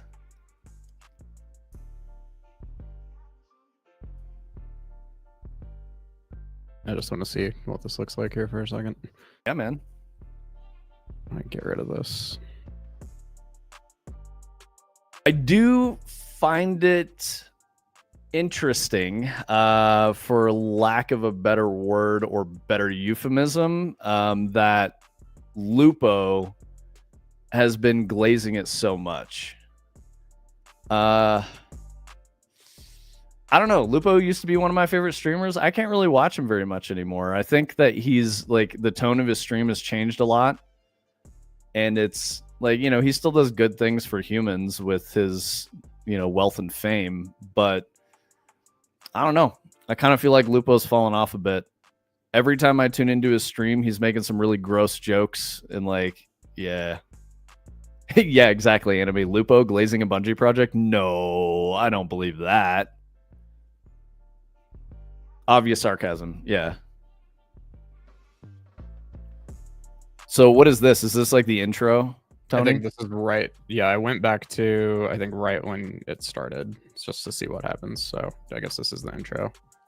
We never talked about the cool like hand controller thing yet that they always show that one character having, but I think that's so sweet. What hand controller? There's like one of the characters, I want to say the scanning one. When she fires the scanning, she has these like 4 contact pads on the palm of her hand. Oh, yeah. And they have these wires that run up her wrist, and she touches her fingers to them in some order, presumably. Like, in my brain, it sounds like a stratagem from Helldivers or something, probably. Yeah. And that like activates something, but it's just cool that it's like built into her fingers and her palm, and she doesn't have to like do anything. I find like input technology like that really interesting, because I think for stuff like VR, it ends up being like really important. Like, we need new ways of providing inputs that aren't the ways that we do it on a computer, and that's always where they go with VR, is just like the laser pointer is a mouse. There's a keyboard floating in the air that's really hard to type on because there's no force feedback and stuff like that. Yeah, I agree with you on that, Anna. I don't enjoy big streamers either, because you can't even chat. You're just kind of there, and there's like noise happening. I think that's one of the things that I don't enjoy about watching Lupo, is he basically ignores chat all the time. And when he interacts with chat, he's somewhat toxic to chat. So his chat just does its own thing. And anytime I've watched Lupo, I just have chat hidden, and I'm just trying to watch the streamer do the streamer thing. And I think Lupo has stopped caring about that a lot. And I think he's just kind of using his platform now to like cash out. And I wouldn't be surprised if his contract stuff ends and he just like really starts falling off at some point, and then he retires in like the next year or two. I would not be shocked if that happens. Some large streamers do pretty good with chat. Yeah, I think a good example anime is Northern Lion. He does a lot of chat engagement. It's like half the reason his content is good. I also think Lupo's beard looks really bad. He has a great mustache, but like the cheek fill is like, bro, I know you're doing it for a charity incentive, but get rid of it, man. It's not doing you any favors. We got DLSS. Oh, is he literally going through and turning everything off that makes the game look good? Let's see. No, the only thing I think he turned off was motion blur. Yeah, he's keeping DLSS on with DLAA, so that's dynamic AI anti-aliasing and reticle customization. Yeah, mouse and magnetism, that must be the aim assist. Yeah, and while I might be a beard specialist, I will concede that my mustache is terrible. Lupo's mustache clears mine easy. I'm okay with that. But I think my beard overall clears his beard. So that's all I'm saying. And I also recognize that not everyone can grow a beard. And it's a genetic thing. It's just the way it is. Yo, anime, you do have very good facial hair. It's high quality. I mean, LFQ, I feel that, dude. Like, I have permanent 5 o'clock shadow because I really don't like shaving. It's just, I use clippers and just kind of trim it down, and that's it. And then I let it grow out for like a week and then trim it down. Do you guys and then know when if it's beard season, I let that bitch rip. Do you guys know if there's insurance?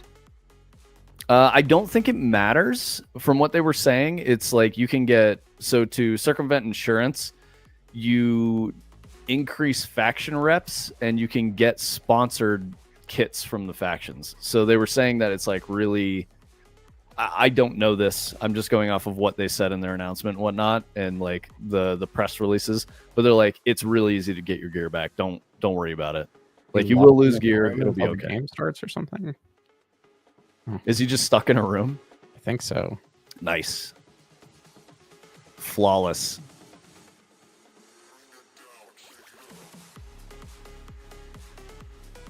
Oh, he's probably got to like heal and then it'll let him get out.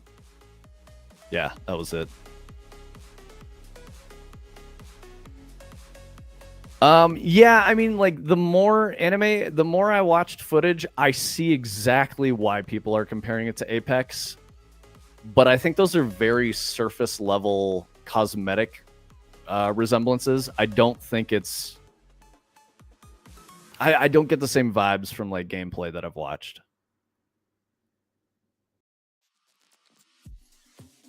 Nice to see some small streamers from Destiny days getting into the alpha. Yeah, I mean, I'd like to be in the alpha. Oops. Yeah, I definitely see why people say it. I completely agree there. Let's see. Is this a tutorial? This looks like a tutorial right here. It's like not letting him open certain doors and stuff. Yep. I think he's doing like first time play. This is probably not PvP enabled. I bet this is a PvE only map. I bet you're right. I bet this is like a fake run that you go through first. All right, that's cool, anime. We are streaming currently, so Hey, if you shoot a message over here and we're just trying to have marathon on the screen, I'd rather show yours than Lupo's. Yes. So just let us know. I gotta run upstairs and pee though. I'll be right back. Yeah, no worries. While he's up there, let's go over some more news type things. Let's see. What did I have? I had a bunch of shit over in our notes for things to talk about on stream. Okay, so there was this game from, I think, like late 80s, early 90s in the arcade called Outrun. It was like a pixel art racing game. And they're going to make a live action movie based on Outrun, which had no story really to speak of, directed by Michael Bay, starring Sydney Sweeney. What the fuck? Who optioned that? Sega? Come on. A new Predator trailer dropped? Is there like a new movie for like the Predator universe? Assuming you mean like the Alien guys. It's gonna be the first installment in the Kool-Aid movie universe? Dude. Brightside, are you watching what's it called? The Studio? Because that shit had me rolling, dude. I fucking love Seth Rogen. He's amazing in that. Did you see the one where he was on set for that like art film, that romance movie? That shit was so good. My wife was crawling out of her skin with like that secondhand embarrassment feeling that people get. She was like, I can't fucking watch this. And I'm like, it's going to be okay. It's awkward. I love this. It's making me laugh really hard. It's going to be okay. Let's just keep watching it. And so, yeah, we got through it. It was fun. Why didn't he just leave? Yes, why didn't he just fucking leave? It was so good. It's very well written, and the acting in it was fantastic. Like when he walks into the scene at the end to say goodbye to the lead actress as the studio head. Oh my God. And they were like, cut. And he's like, fuck. And then like gets knocked out or he's like bleeding everywhere. It's so fucking funny. And then he's like in the outfit for the, like he's literally wardrobe put him in the outfit that they were supposed to use on set. It's fucking amazing. Simpleton says, I heard about that too, and basically they're just gonna make a generic car chase movie with the Outrun name. Yeah, I'm not fucking with that. That's a waste of time and money. Brightside, he didn't leave because it's funny. it's the plot, you know. It's very good. I love when he made Scorsese cry, dude. Yes, Apple TV is making some of the best shows in television right now. It's really, really good. No question. Yep. Tony, have you watched The Studio? We were talking about that. No. What is that one? It's starring Seth Rogen. He becomes the head of a movie studio. Okay, that's on Apple TV. Really fucking funny. Yeah. You'll probably not enjoy some moments because we were talking about this one episode where it's kind of like it makes you feel that secondhand embarrassment. You're like, oh my God, he's just making it worse and worse and worse. Why doesn't he just fucking leave?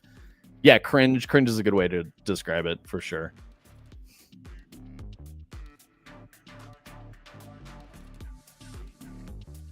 Dying of cringe reminds me of Moist Critical and Friend intentionally doing bad stand-up. Man, bad stand-up is so tough. I don't know how much comedy you guys watch, but I watch a lot of stand-up, and holy shit. Like, I don't enjoy bombs, but I guess I'm kind of coming around as like a big comedy fan. But man, when people bomb, it's so tough. It's so tough. It all depends on how they roll with it. You know, if they kind of like lean into it, it's great. If they turn on the crowd and they're like, fuck you guys, I'm like, oh man, you are fucking up. Like you've already become a heel and now you're just really leaning into that shit and you're just ruining everything. Like you're there to entertain. Like figure out a way to be entertaining. Dr. Lupo's making blueprints. I like it.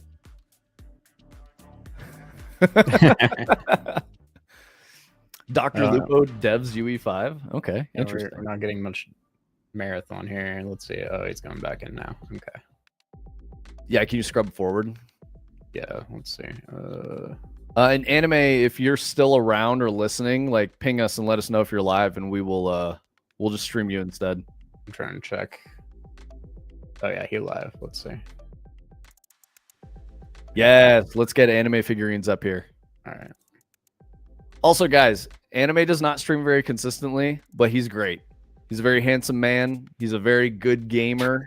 That's why he's great. He's great because he's a handsome man and he's a good gamer. No, he's a good dude. I worked with him at Bungie. He was QA area owner for 0 Hour. So I worked with him directly. He was on my team. Oh shit, his hair is very long. Good shout out, Lander. Oh, Lander's probably over in his chat at this point, which is okay. All right, so he's doing the Lupo tutorial. Interesting.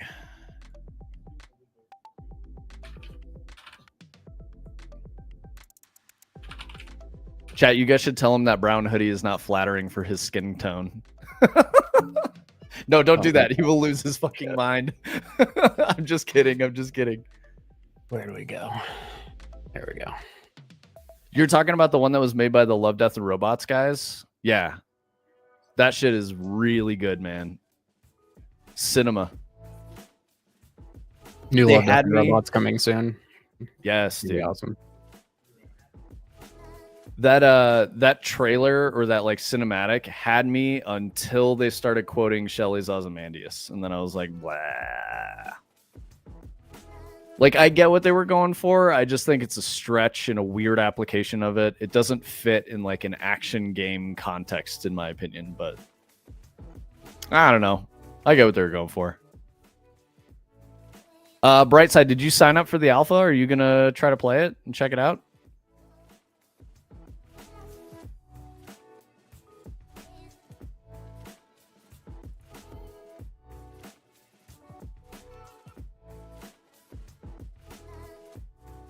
I mean, I don't know. Are you a shooter player? You were saying you loved Halo. I imagine that Marathon's going to be really good too. Yeah, you're probably too late. I know all the invites like pretty much went out. My invite supposedly is in the friends and family high priority queue. I doubt I'm going to get in at this point because I still haven't gotten an invite. I fucking redid my whole authentication process last night. That was a direction from a friend who works on Marathon, so I don't fucking know. I don't fucking know, man. Shooters have been showing your age recently? Bro, I mean, so here's the thing with shooters is like they take practice, man. Like you'll retain certain skills. One of the things that I found that really helped me as like an older guy playing shooters with, you know, these Adderall kids that are just fucking going crazy with really fast reaction time. Use your brain, dude. Use your wisdom. Make better choices. Yeah, they're reckless. You're not. Yep. Hold that angle. Do the stuff that they say is like, you know, cowardice or weak gameplay because it's totally valid. Set your pride down and just fucking win, right? Like, at the end of the day, when they're mad, they're dead. So you're good. Yeah, like if it's Tarkov or something, it's like there's no rules. You survive. Especially in an extraction shooter, survive. Yeah. You know, be willing to disengage fights. Be willing to hold an angle for 15 minutes. Like, yep. It works so well. With my personality type, I need a game that I can get on and play for 5 to 10 minute rounds and feel good getting off. Ooh, Call of Duty is probably your game then. But at that point, that's when you're resting purely on reaction speed and all that stuff. And so that could be a little tough. Yeah, dude, I can't play games like Rust. But that's like more survival crafting than like Tarkov. I do really like Tarkov, but Tarkov can be very exhausting. And like at the end of the day, when I'm trying to play games, and I don't mean metaphorically at the end of the day, I mean when the day is winding down, that's usually when I play games, like in the evening. If I'm playing Tarkov on like a, you know, school night, for lack of a better term, dude, I will be up until like 3 a.m. I can stop playing at like 10, but my adrenaline is cranked into high fucking gear. And I'm just like, I can't sleep now. And that sucks a lot. Like that was fine in my 20s and even early 30s. But as you get into your 40s, dude, it just fucking wrecks you. So, and I found that like my time at the gym suffers tremendously if I don't get good sleep because I'm going really hard at the gym. So if I think about that, it's kind of making me play more chill games like Nubbies or Slay the Spire, you know, some kind of like more cerebral, less intense strategy type shit that's very slow. And I can like watch a TV show while I'm playing and like take a turn every 10 minutes or something. I find that that's like a really chill gaming experience that I've been really into lately. I still love action games a lot and I really like shooters. But yeah, I just need more time and more like availability to, so like Yeah, I think the best way to put it is like on the weekends is usually when I get into shooters. Like Saturday and Sunday, if I'm not doing anything, like I'm at home playing games all day, and I'm usually playing like I've been playing a lot of Street Fighter 6. So that absolutely showing my age. But I'm also like I'm playing on a Hori arcade stick, so I'm like learning arcade stick, and a lot of the fighting games that I played, like I played a lot of Marvel Capcom, and I played that on gamepad mostly. So like learning how to Shoryuken and Fireball and stuff like that on a arcade stick is pretty tough. I'm getting there. I'm somewhat consistently landing supers, but my inputs are still like I'm making input errors and stuff all the time. Anna says, I started a new cozy game, Urban Jungle, just a plant placing game in tiny houses. Nice. Dude, that's great. Also, Anna, I love that you're here. I know that you're really busy. It's super awesome giving us your time. I hope your course of study is going really well and you're really enjoying all that and like life is going good for you, because I know you've been more like, I got life shit going on. I can't come hang out with you guys for 4 hours a week, Just totally cool. But we love it when you can come through. And as always, your support is greatly appreciated. No more shooters for you. I mean, even still, like Destiny's pretty casual, right? Like I feel like Destiny. Well, no, okay. Now that I think about it, the live game model is probably very predatory now. So you feel like it probably feels like you can't play, 5 hours of Destiny a week here and there, like 30 minutes an hour at a time, and still get good stuff out of it because they heavily leverage the fear of missing out and the time investment because of the monetization model. So I could see how Destiny is like not it for you at this point. But, speak for yourself. I'm making a lot of assumptions. Let's see. What else do we have? I had something else. Oh, Tony dropped this really interesting bit of news that he was looking at, where Meta revealed the top 50 best-selling Quest games of all time. And the top 10 list is something you guys have heard us talk about a bunch on stream. Walking Dead, Saints and Sinners, Vader Immortal Episode 1, Onward, Among Us, Virtual Desktop, which isn't even a fucking game. It's basically like play Steam games on your Quest. Yep. Yeah. Thrill of the Fight, Blade and Sorcery, Super Hot, Job Simulator, Beat Saber. Most of these games, especially the bottom 5, are like 10 years old. I would imagine just based on this, number 1 is Beat Saber, not Walking Dead Saints and Sinners. Yeah, I agree with that. Yeah. So you constantly will hear Vince talk about Job Simulator. That's the number 2 selling game on Quest. So that's why we bring it up a lot. So that's why we think Hyperskate is doing different things than all these games are doing. And why Hyperskate could have a place up there. We really hope it works. We really hope that standing on game is good, game is using VR well, we hope that puts us in that list. That's what we're trying to do. Through that, we can fund our other games. We can eventually get to the big flat game that we want to do, third-person action shooter. Really into that. So let's see. Anna, you wrote a bunch of stuff, so I appreciate that. Still pretty burnt out from Destiny, thinking of playing a bit, but didn't get the courage yet. Yeah, I feel that. Also, it's a holiday today. Nice. Well, I really appreciate you spending your time with us on your holiday. In fact, it's the last day of a series of holidays. Good Friday and Easter and stuff. 6 days, 6-day weekend. That's awesome. I thought you meant Quest, like adventure. Yeah. Sorry, MetaQuest, the HMD. This fucking guy. This thing. This is my face gasket is floppy on my my Quest 2. Looking at the rest of this list here too, like just outside of the top 10, Bone Lab is number 11, which is pretty interesting. The Vader Immortal ones kind of make me laugh because I believe these are like $40 and they're like tech demos, kind of. Yep. I don't think they have a lot of content, and that's just the type of thing that people buy the Quest. They get it for Christmas. They do some of the tech demo stuff. They put it down. They never put it on again, and because there's not a lot of depth in a lot of these things, I would say.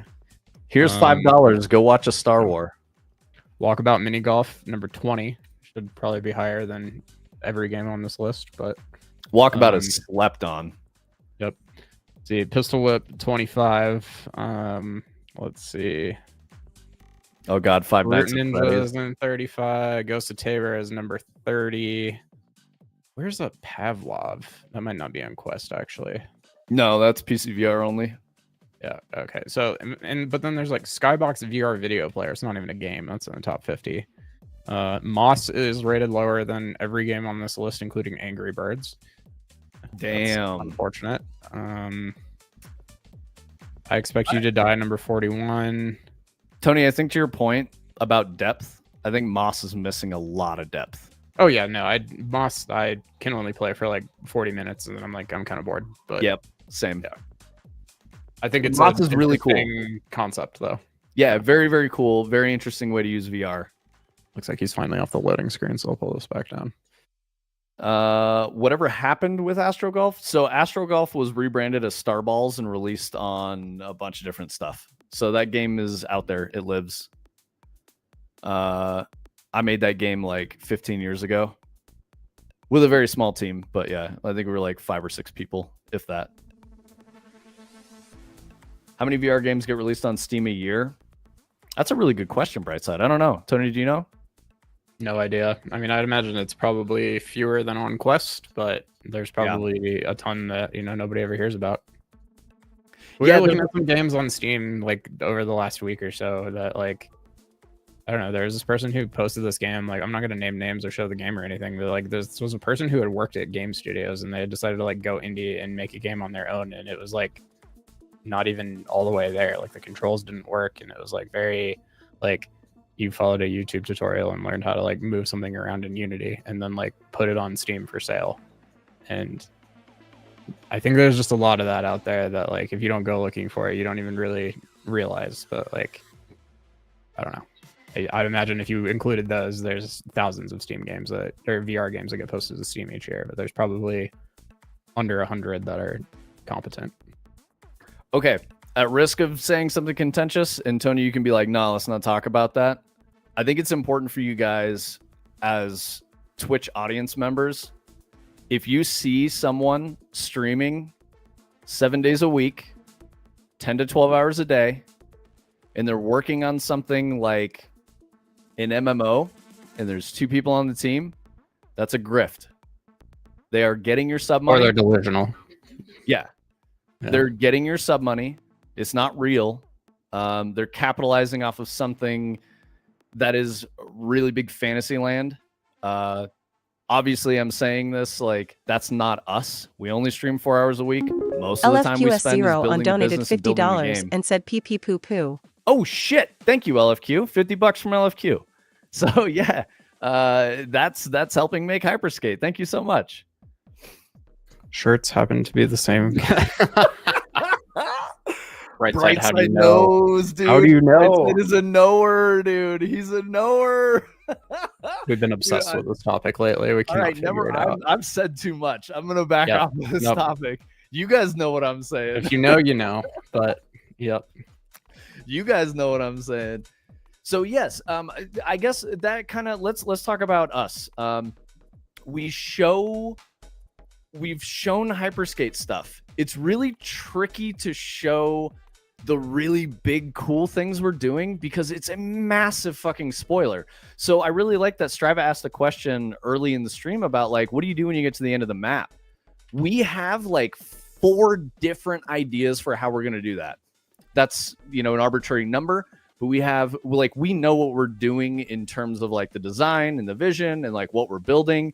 We're not building a live service game. We're building a game that's going to be probably around, a cheaper price point.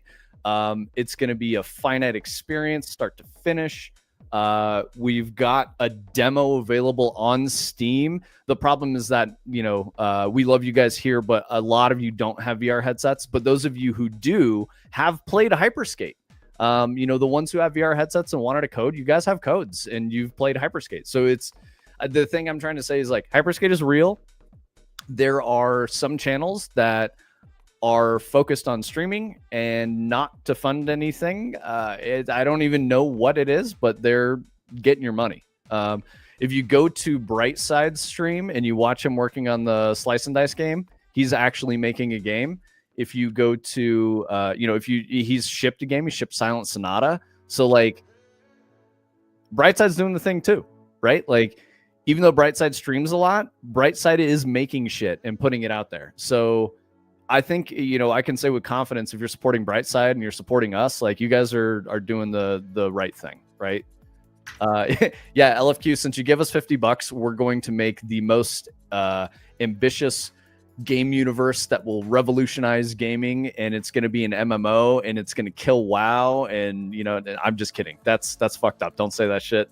And if anyone's saying that shit, they're wrong. I think the most important thing about MMOs are, like, be aware that an MMO as a genre of game is something of an anachronism. All of the blood has been squeezed from that stone.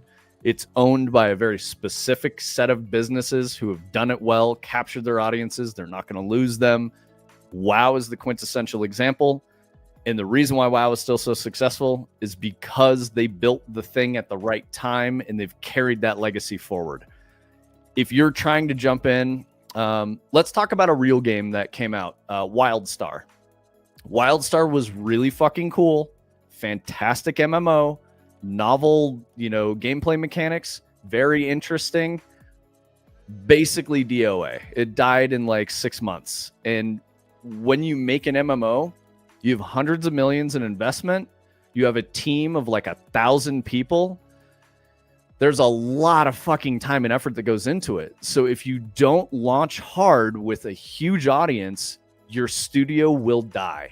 And they have to rapidly pivot out of that, cut losses, fire people, all kinds of shit. So that happens at the highest levels in this industry. So if you have a plucky small team, that's not real. They ain't gonna do it. Every MMO ever, the WoW killer you've all been waiting for. DOA, 100%. Every MMO ever, also dead. Yep.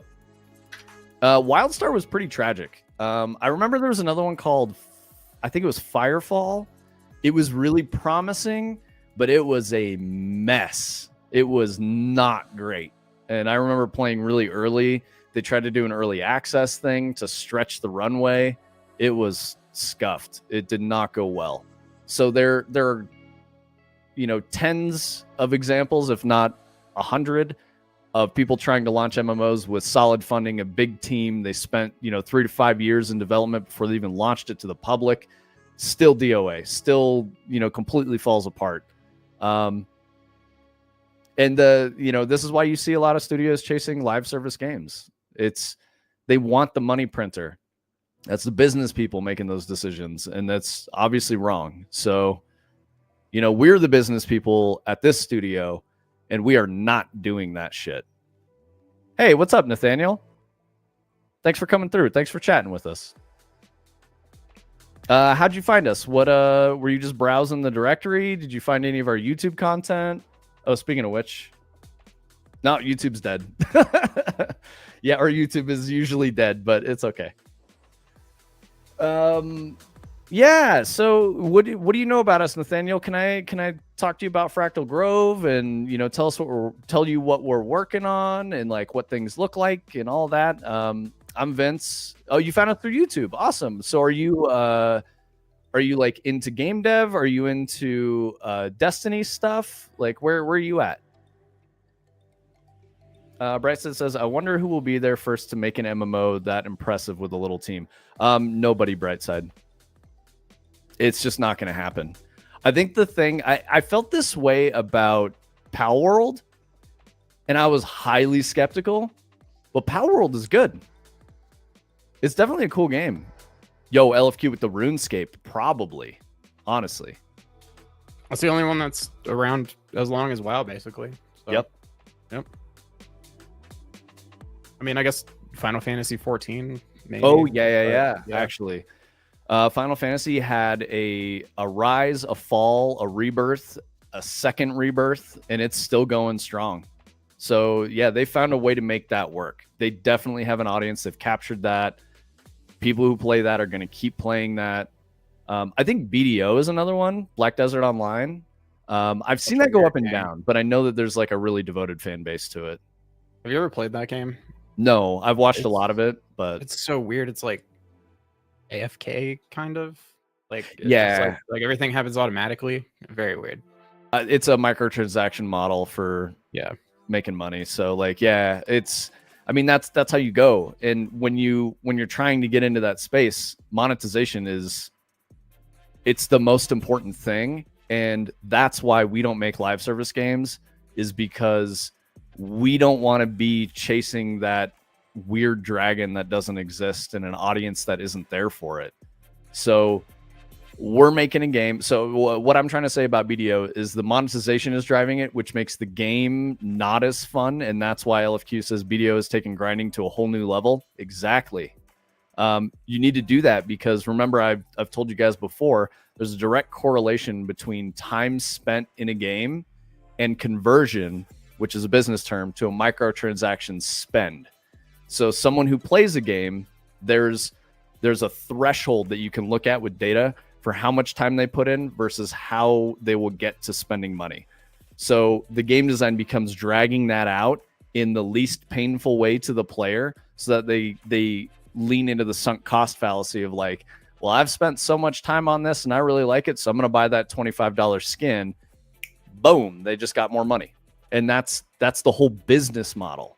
So they're playing the game of how do we get money based on people playing this game for as long as possible.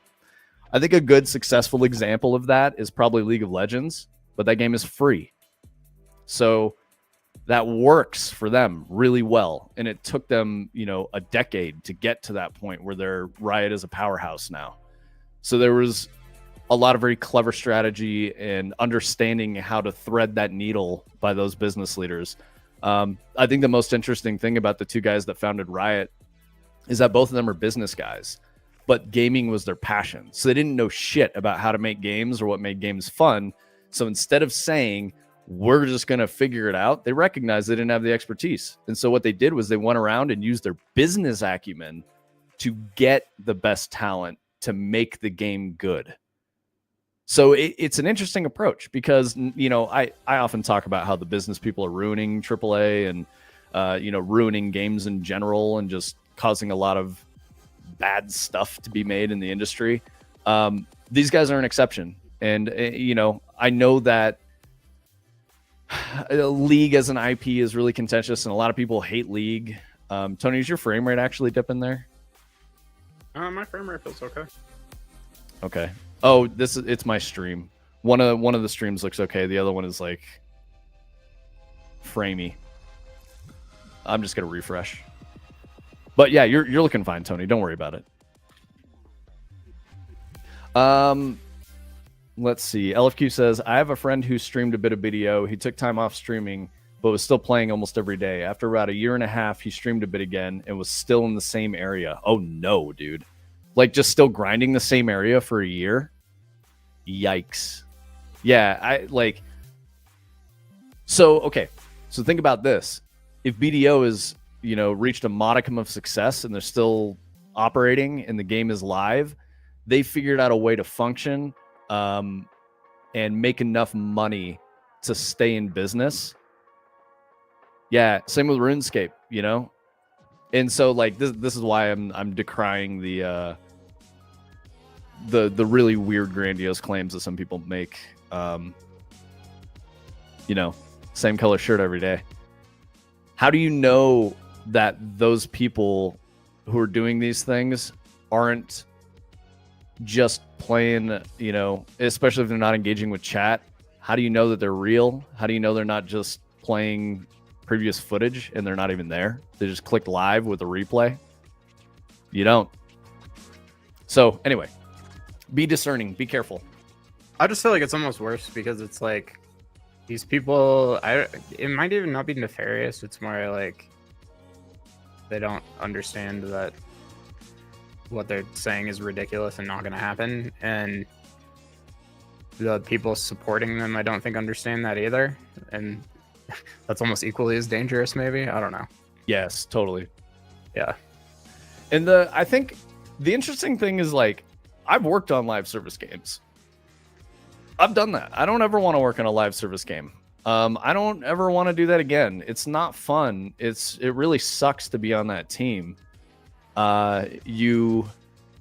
It's much healthier for a developer, someone who makes video games, to work on a project that has a discrete start and finish. You have surges of like activity, you ship, and then you just get to fucking breathe for like a month. That's so much better. It's so much more healthy. In a live service game, you never get a break. It just doesn't stop. And that's for the people making the game. The business people, they don't give a fuck. They built a money printer, and all they're doing is spending their day thinking about how to keep the money printer going or how to build the next money printer. So they don't care about making good game first. We care about making good game first. Yeah, there's plenty of examples of how making good game first is successful. Let's see. Tony, this is cool. This is the prototype space, yeah? Yeah, I had like an epiphany last night about how I might make this work better, and it's kind of working. So before, I kind of was like spawning this ball thing, and then I was spawning a VR character, and every tick I was just teleporting them to the ball to keep them on top of the ball. But now that's not what's happening. Now the character just is the ball. So this runs a lot better than it did before because I'm not like teleporting the player every tick. Yeah.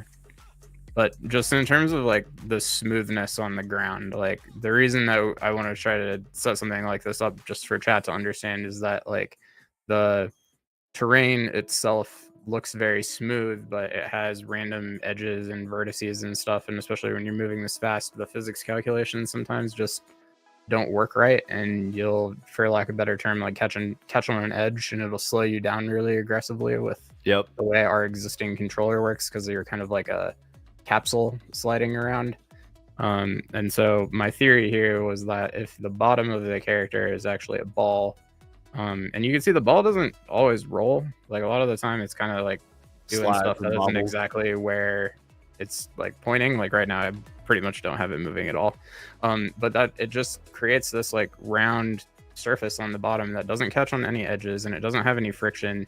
But it also, if I, get it going, it will roll too. And that creates kind of momentum and weight and like a feeling of like this not just being a video game where I can just like change directions instantly and stuff like that. And it causes my character to kind of like move around on the terrain very naturally. Like if I do no inputs here, the ball is just going to kind of like go where it goes, according to gravity and physics and the fact that it is a ball that is rolling as opposed to something that is just sliding frictionlessly.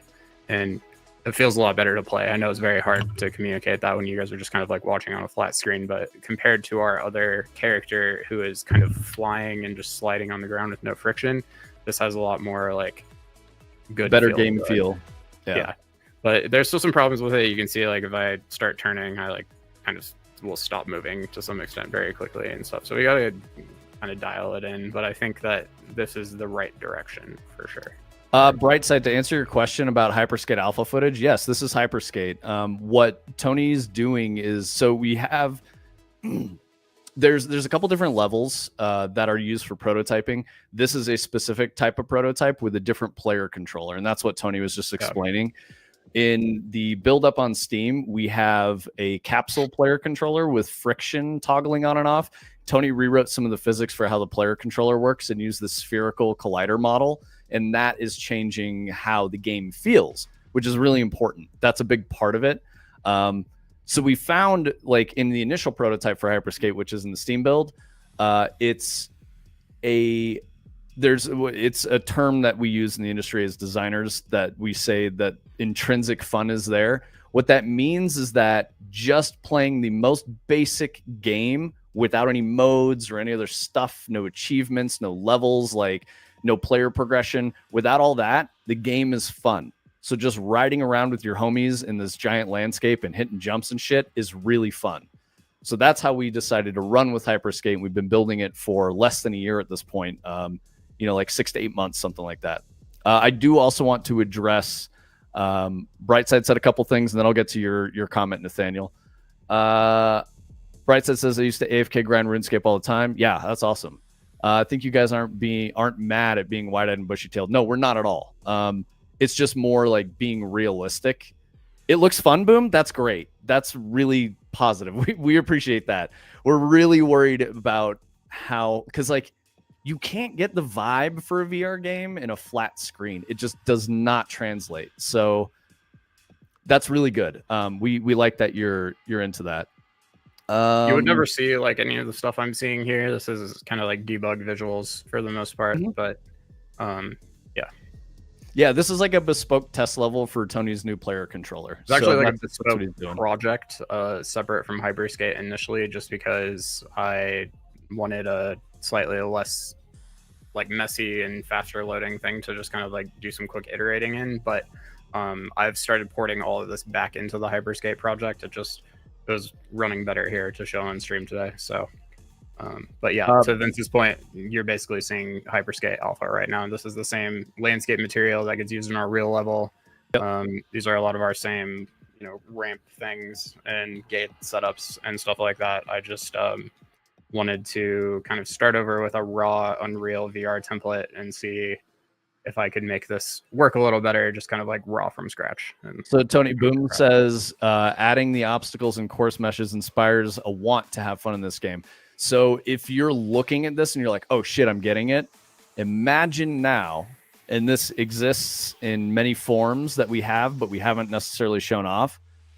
There is now like a robust world that you're in. There's a narrative that isn't like, voiceovers and cinematics and shit. It's environmental storytelling. You're figuring out what the fuck this place is that you're even in and like why you're there and discovering new things. There's Metroidvania aspects to it. And what I mean is like you can gain new abilities. You can, skate faster, go higher, get like some boost mechanics and stuff that help you overcome certain obstacles.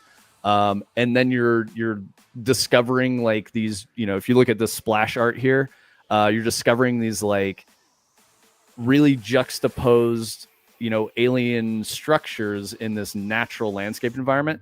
So think about like the way Halo has, the big sweeping natural landscape with the Forerunner structures, shit like that in Hyperskate.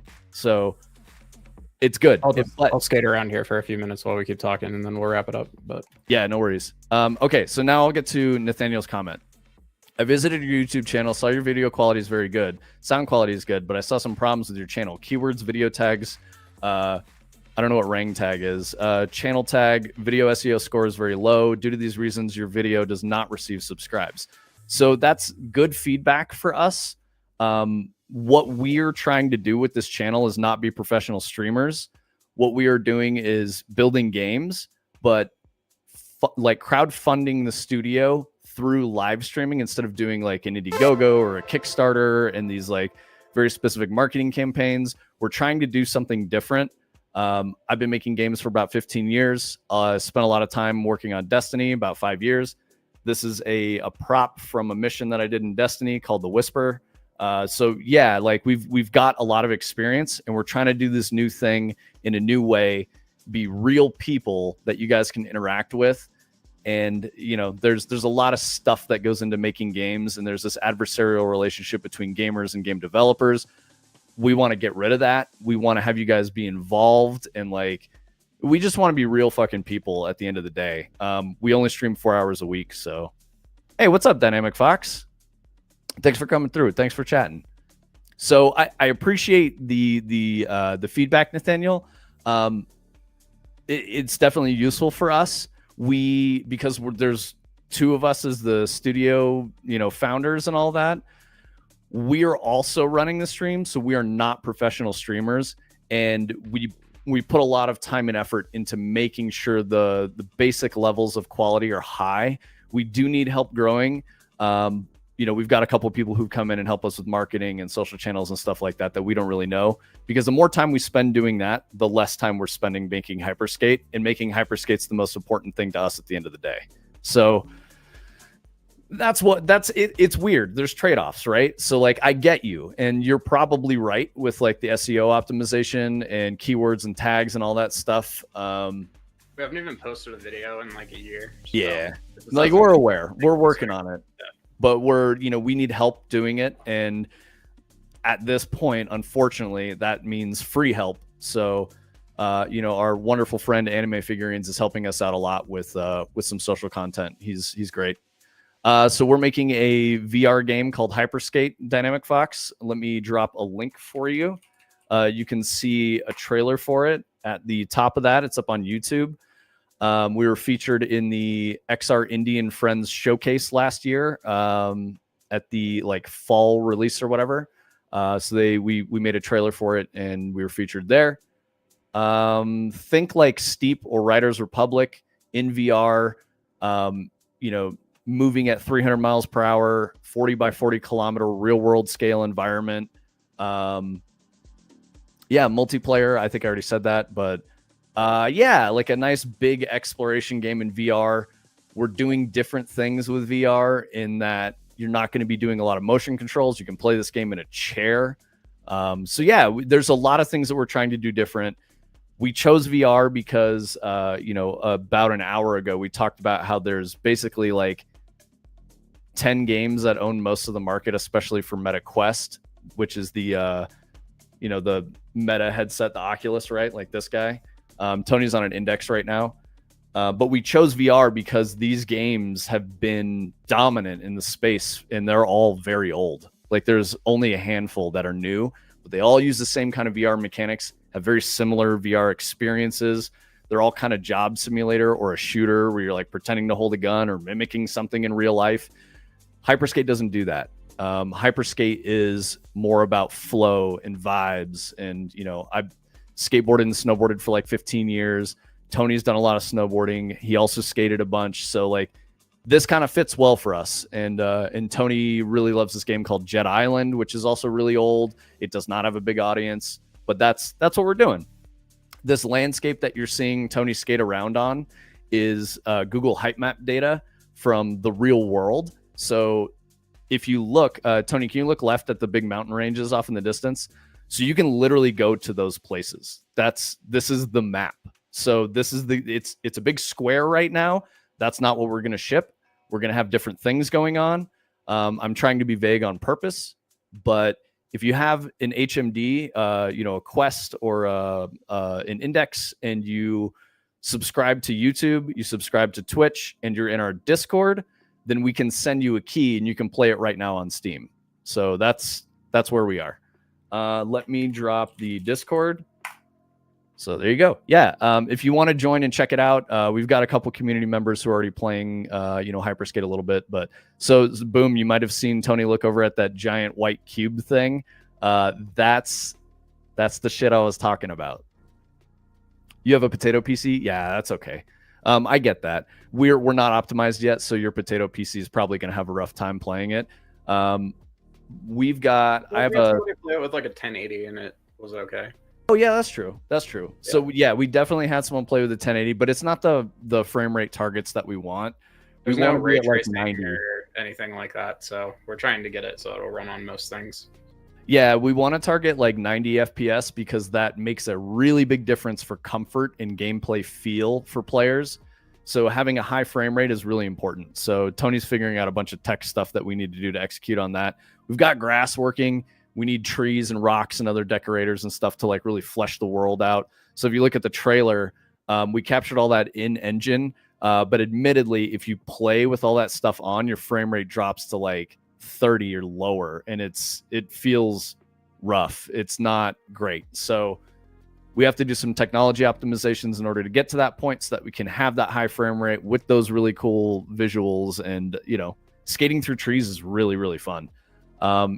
Just for an example for you guys, the gameplay trailer that we cut was a very small section of the map, maybe 5 or 10% of the map, if not less. I teleported. You can see the big giant white cube that I was at over there. Yeah, it's all the way off in the distance. How far away I am, I could skate from here to there in a straight line, no problem. The whole thing is playable. Yeah, so the gameplay trailer with all the trees and rocks and everything in there, that I added 40,000 trees, literally 40,000. 54,000. Yeah, 54,000 trees. So that hurt frame rate. So we need to figure out a way to have that much stuff and cull it properly, do HLODs and all kinds of other procedurally stuff. generate it. Yeah.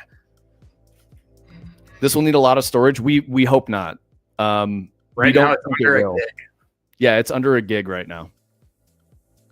Because it's just like vertex data, and like it's all going to be, procedural, and not like, there's not going to have to be a data thing stored on your hard drive for every tree or anything like that. So it should stay pretty small.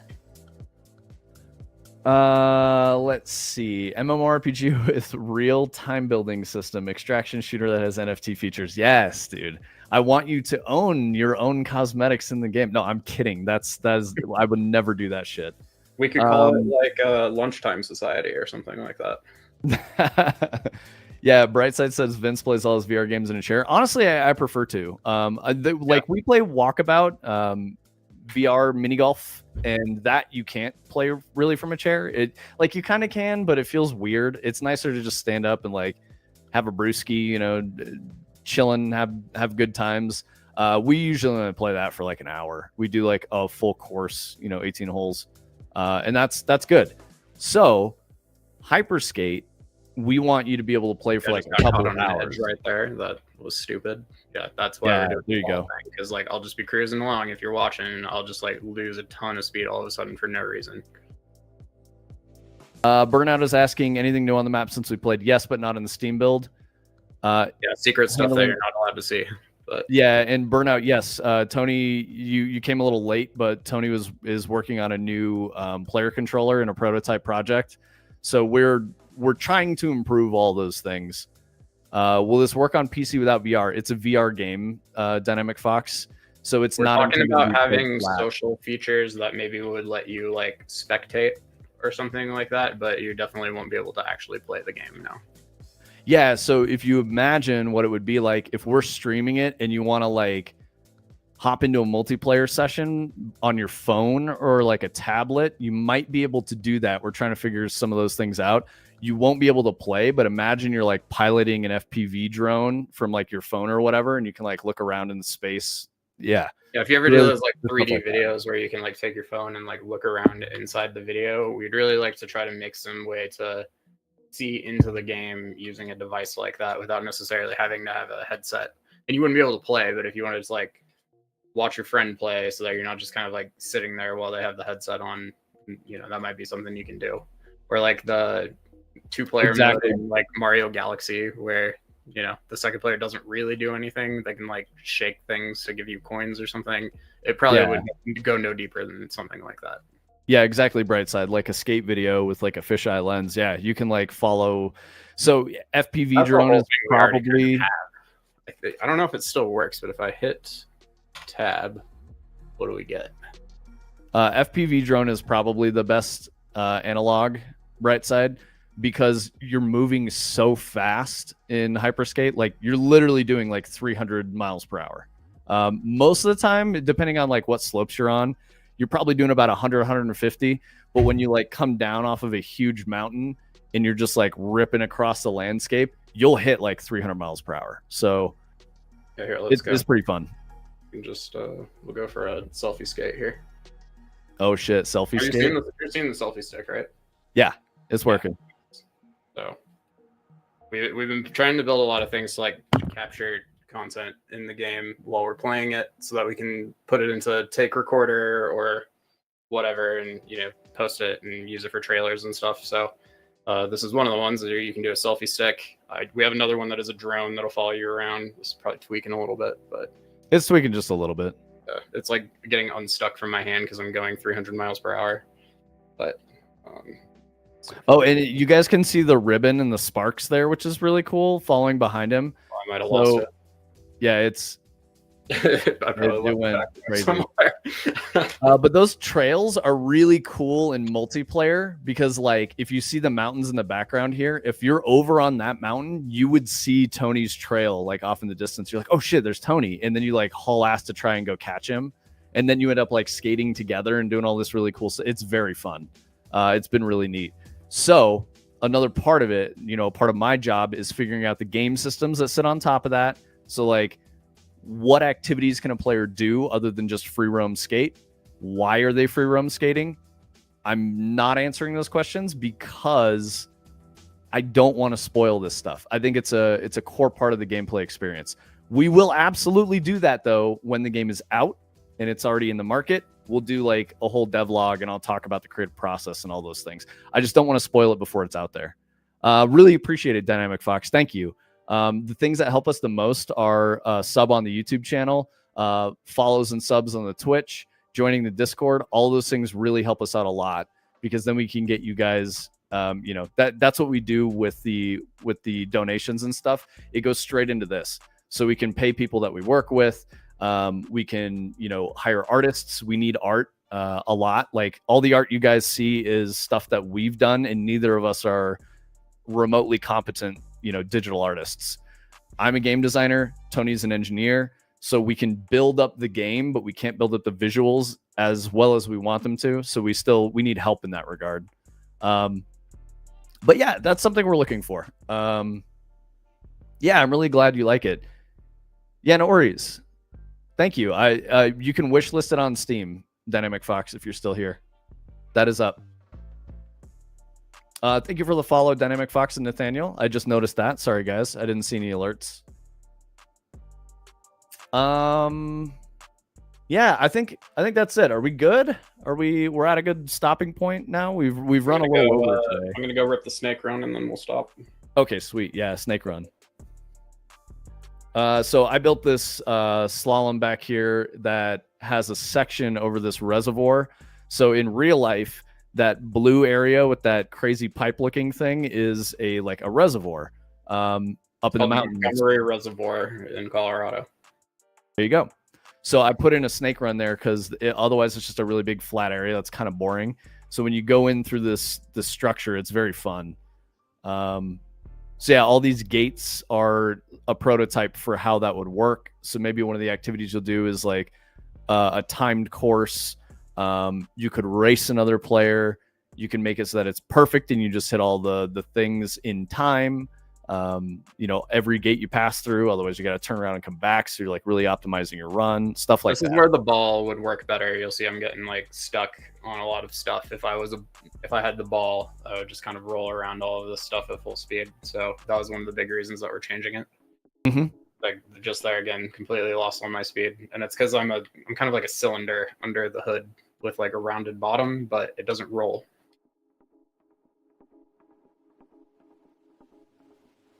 And that's the biggest thing is we just got to keep the flow going because it does feel really good when you don't get stuck. And you'll see some holes in this mesh. The reason is because this is a tool that Tony built that generates mesh dynamically along a spline. So yeah. I set the spline up and I changed parameters to build this out. All that is just a spline, and then each spline point has like metadata associated with it where you can say, I want all quadrants of that pipe on or off, because there's like the part with the half pipe in the middle that doesn't have the top. And you can set how wide each section is going to be. Like this section, it's all the same spline, but there's a spline point at the beginning of this area here that says to like go wider and to take the top off and only have the sides. And then there's another spline point at the end that says put the top back on and go thin again. And that's a tool. Yeah, that's right, LFQ. All the colors that you see in the environment are like a dynamic material that Tony tunes so that it is just a flat plane. We don't want to necessarily ship it that way. We want water to do certain things. I'm being big on purpose. Like a material that has a lot of logic built into it to say put snow on the top of the mountains and put grass kind of at the bottom of the valleys and put water at the very bottom of the valleys. And if there's flat parts on the mountains, those get grass. It's all just kind of based off of like angles and what's next to it and stuff like that. So, pretty much all of this is like pull a height map down from the internet, generate the landscape, apply the material. Vince and I have been adding a lot of stuff on top of that, but all of this was kind of generated initially that way, which has been cool. Yeah, so think of a mix of like really cool natural terrain that feels like you're snowboarding in nature, And when I say snowboarding, I mean like you're on like a hoverboard, like doing 300 miles per hour. But also like full custom built skate park, terrain park type things that you could potentially do tricks on. You know, hang out with your homies, like sit up at one spot and watch them like rip through this, you know, mile long half pipe, right? Like stuff like that. So, yeah. And those things are built in a very specific way to help tell the story and to help you understand what this universe you're in is. Let us know. What'd you say, Tony? Is that if anybody knows how to make trees that look better than that, let us know. Because that looks real bad. Yeah. These are marketplace asset trees. To be fair, I put these through the imposter baker, so you can see like they're like 2D billboards until I get about there, and it's not, the LED's not right now, but yeah, and B, you see all the flat leaf vertexes over here until you get close, and that looks really bad, but yeah. And it needs a lighting bake too. That's why you have weird shadows on the sides, but that's okay. I'm That's pretty part of making like games. one of the next steps right now is we're trying to figure out that stuff and kind of the final setup for our landscape and world partition and stuff. And it's going to involve me deleting all of those assets and kind of starting over and picking new ones and getting them set up. So yeah. Just make 5 million polygon trees. Easy. Yeah, we can have one. I mean, like, as Level tongue-in-cheek as 1 that statement is, like, that's the thing that is like kind of hurting my brain right now, is like, if you're using nanite, you're kind of supposed to do that, because the 5 million polygon tree doesn't use any masking or opacity for like the leaves, for example, because every single leaf is modeled, and nanite actually handles that better than like what you're seeing over here with these like flat plain leaves, is that the edges of it have like an opacity mask that is making it look like leaves, but it's really just like a square plane with a texture on it, and that makes nanite very unhappy because there's a lot of overdraw that is involved in that. So that's why we're talking about this, and we're kind of like dragging our feet on that part a little bit, is there's just like 10 different right answers, and we're not totally sure what our right answer is yet. Also, Strava, while intentionally being vague about it, you're getting the right idea. Those are the vibes. One giant Elden Ring tree. Yeah, I mean, there's definitely going to be stuff like that. Yep. And those things are planned. They're being prototyped. We don't want to show them off because it ruins it for the live game when it comes out. Boom says, nanite, how does it triangle? Yeah. Boom, Yeah, you need to think literally. about what your Easter egg is going to be. So Oh, yeah. let us know. Brightside, of course, you as well. We have a Hyperskate board in Brightside's upcoming game, Slice and Dice. So we're definitely going to be returning. Wait. I got it. So, I got it, Tony. Yep. Brightside will be the space vape vendor. okay. Yeah. Yeah. There you go. You just roll up, you find him, he like moves around the map or some shit. I'm just riffing right now, guys. This is not a commitment to anything we're building. He's got But he the moves dump around truck. the map in like a fucking, you know, VW bus, the hot box, and you meet up with him and he sells you your I fucking actually love boosters, that. dude. That's so good. Yeah, he sells you your boosters.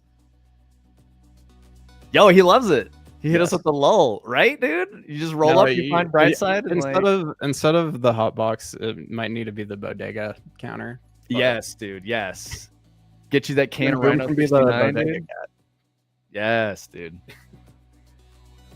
So, okay, cool. Well, I think we're definitely over at this point. It's been really fun hanging out with you guys. Loved chatting with you guys about, all the different things we got going on. I'm happy that you guys are enjoying the view of Hyperskate. Intentionally trying to, show you guys the game that we're making without spoiling what we are making. I wrote a whole story for it, so there's like we know what we're making. This isn't like a case where we're trying to figure it out as we go along. We've known what we're going to be making for a long time.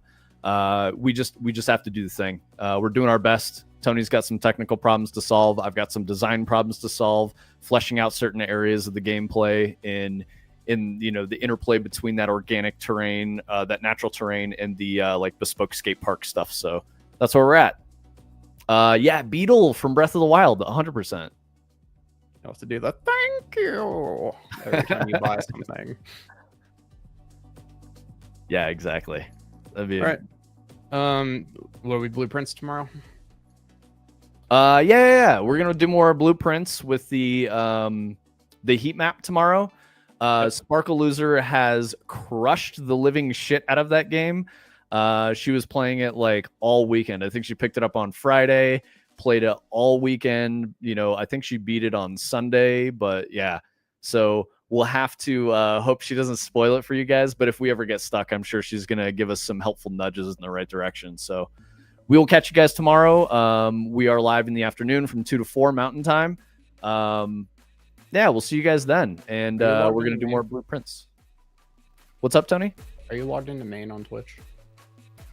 Yes. Can you raid Jocelyn? Yes, absolutely. I got to go find the fucking raid button. How do I do that? It's the parachute button down under the stream on the stream manager. Parachute, got it. All right, sweet. Yeah, we're gonna go raid Anime Figurines. He's going to be playing Marathon Alpha. Yep. Give him some love. Drop a sub. Yeah, holler. Yeah, thanks guys. Thanks for hanging out. With video content, so you know. Yes. Say thank you for us. Absolutely. Alrighty, whenever you're ready. All right. Yeah, we're good. I hit the button, so hopefully it didn't just cut us off. Okay. Should I end the stream now, or is it like doing the countdown? No, it's doing its thing. Okay, tell me when to hit end. Yeah, I'm still watching our live thing. I don't know how to tell when it's doing its fucking shit. There's like a little bar that's going by. Yeah, I think when the bar goes away, like start raid. Raid now. Raid now. Okay. There we go. Okay, I'm gonna end it. Goodbye, everybody.